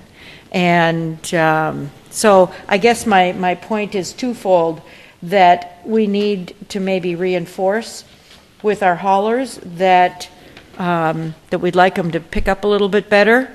And two, do we really need 16 trucks? And could this be a community conversation to find out how our community feels and get some input on this?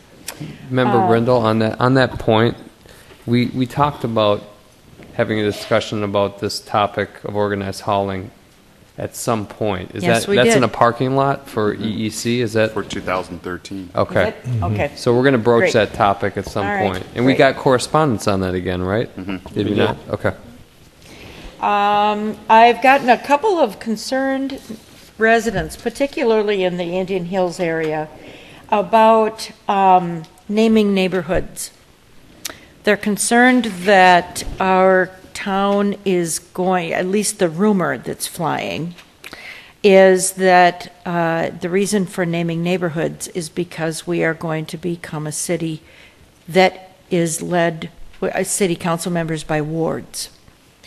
And so I think we ought to, in this naming process, I think we ought to reassure people that really this is just to give our city some geographic identification here and there. Has nothing to do with wards, has nothing to do with voting. It's simply, as you're driving around the city, you can say, oh, I'm now in such and such a neighborhood. But a couple concerned neighbors on that side of the city. A couple dates coming up. Beyond the Yellow Ribbon kickoff. Edina is one of 6 cities in the Southwest Twin Cities Beyond the Yellow Ribbon Coalition. September 11th, 5:30 p.m. The kickoff at the Hopkins VFW on Shady Oak Road. I will send you all the poster so you can send it on to everybody you know. But really, the purpose for the kickoff is to get everybody on the same page and informed about what Beyond the Yellow Ribbon is and how people can get involved. So we are, we're making no bones about it. We are recruiting volunteers because that's what we need. We need people on the ground who are our community support. We've got some food lined up and should be fun. And Kristen Arsvold offered to be there that evening with some games and stuff for the kids. So if babysitting is going to keep someone from coming to the kickoff, then they can bring the kids and there'll be something for them to do. Another event, Tour de Edina Community Bike Ride, October 14th, Sunday at noon. www.tourdeedina.org. We're meeting in the 69th and France corner of Southdale parking lot and riding a flat route around Lake Cornelia. Yes. In contrast to last year's ride up 70th Street, this is a flat route. It's about 7 miles long, but it's nice and flat. It's around Lake Cornelia and then through Centennial Lakes along the promenade and back to the parking lot. So we got lots of great partners. Alina Health, in a big way, is on board. The ride benefits Veep, as well as the city of Edina, because some of the proceeds will go to installing bike racks in Edina's parks. So there you go. That's what I got. Good. Thank you. Thank you all. I'm involved in a project called Reality Check 2.0, and the name doesn't match up with the purpose. It's a group of regional folks, and I'm there on behalf of Edina and the Regional Council of Mayors, starting to think about what does the public realm space or our public infrastructure need to look like within the next 30 years to make us a global economic powerhouse. And so there are all kinds of entities involved, Greater MSP, Metro Council, Met Council, chambers. It's going to be an interesting experience. And then I also went over to the Humphrey this week. They're starting some more regional competitiveness work.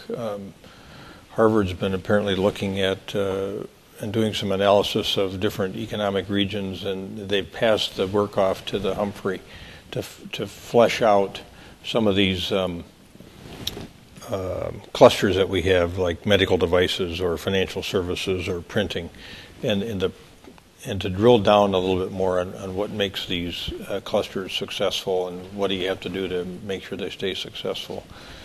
So I'll report back on that as well. I had breakfast with Lori Severson of the Chamber, and the Chamber Board wants to get more involved in some more activities business related. We talked about the possibility, because this is happening over at the MSP Export Initiative, the idea of helping small business. I said, well, maybe we could propose that Edina and the Edina Chamber be a pilot city for trying to enhance export activity in small businesses, and she's taking that back to her board to see if that has any merit. I'm not sure it does or it doesn't, but that's at least one notion that's floating around out there. We had a Southwest LRT Community Works meeting, and that's starting to get traction now as we've got, $95 million in the hopper for preliminary engineering. And there's station area planning going on by various communities, including Manager Neal's former community of Eden Prairie that he so ably managed. And we had a presentation by Janet Jeremiah from the Eden Prairie staff on the station area planning being done for that neighborhood where the new United Healthcare campus is going in. And they're still trying to figure out, I think, how they're going to get LRT across town, under, over. Yep. They don't have that figured out yet. So Mary was there as well. And then I don't know if you want to comment on our breakfast with Jim Nelson. We were still wrestling with the parking issue. And we're just kind of noodling around this 49.5 Street idea for some further parking, and talk to him a little bit about his property and adjoining properties, and so that's going to start percolating again fairly quickly, I think, after its slowdown period when it was figured out that they couldn't afford $66,000 per stall to do the work down there. So that's it for me. Except for the community garden issue, I think the last meeting that Mary Brindle and I were at for Dewtown, on the boards that are around the different communities, community gardens it's a real hot topic. So I think we're finding out from our residents that they are indeed really interested in following up on this community garden notion. So, Manager Neal. Thank you, Your Honor. I'll have just two things, one internal, one external. Internal, we have been working now for some time on a classification compensation plan to look at our internal hierarchy, look at our employee hierarchy, look at our compensation in that hierarchy, make sure that we have job descriptions that fit what we're asking everybody to be doing, really taking a very deep look at our organizational structure and more importantly, not only how those jobs within that structure relate to their peers in other communities, but how they relate to their peers inside their own organization. As you know, in Minnesota, we have to be mindful not only of external equity, but particularly of internal equity because of the Pay Equity Act. So it's been a long time since Edina did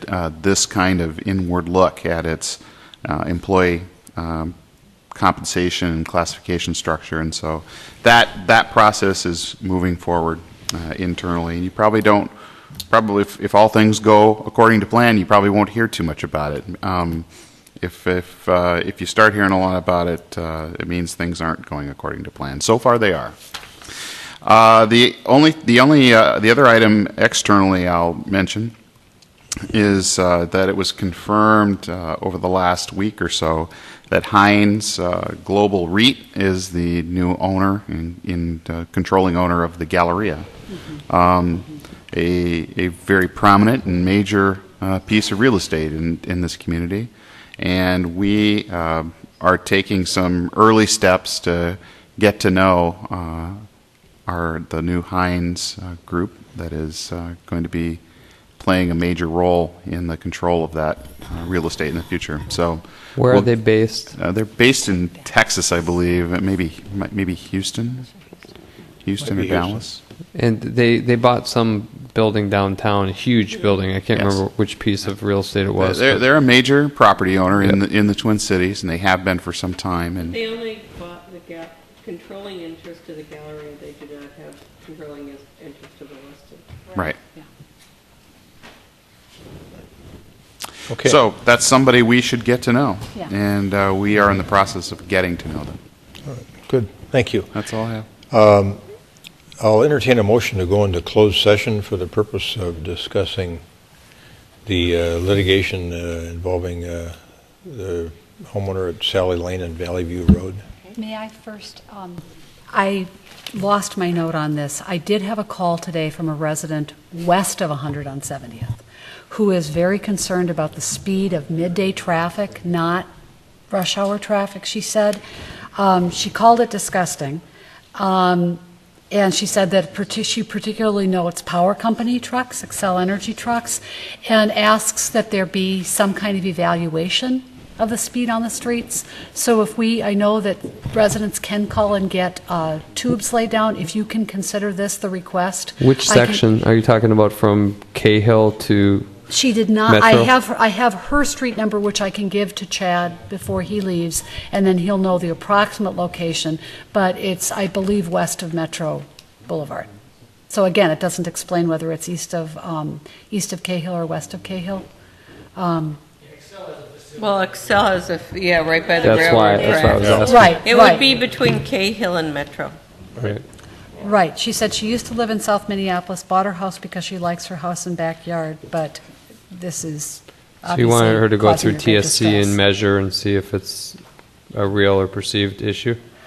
I would like to be able, she would like to be gotten back to with specific information. I mean, if there is a problem, then there's a question of what can be done. And she is stating it's a problem, but it would be good to have that information.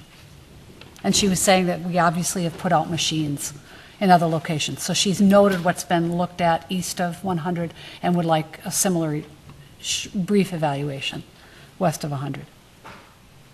What is she complaining about? Speeding traffic. Speeding trucks. So she needs a primarily. call from the traffic safety coordinator. And I'll give her contact Get information the to Chad. motorcycle cop out there again. He does it. Well, I think even just to measure what is actually going on probably would be helpful if it hasn't been done recently. Okay, thank you. All right, thanks.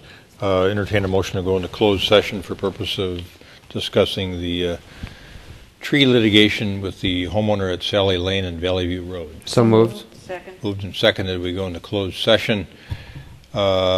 Discussion. All those in favor say aye. Aye. Aye. Opposed say nay. Carried. Thank you. If you want to sit out here by yourself, we'll go to the mayor's conference room, but thanks for leaving. All right. Thanks, Lisa. All right. It's before midnight. We need to deal with the recording issues here.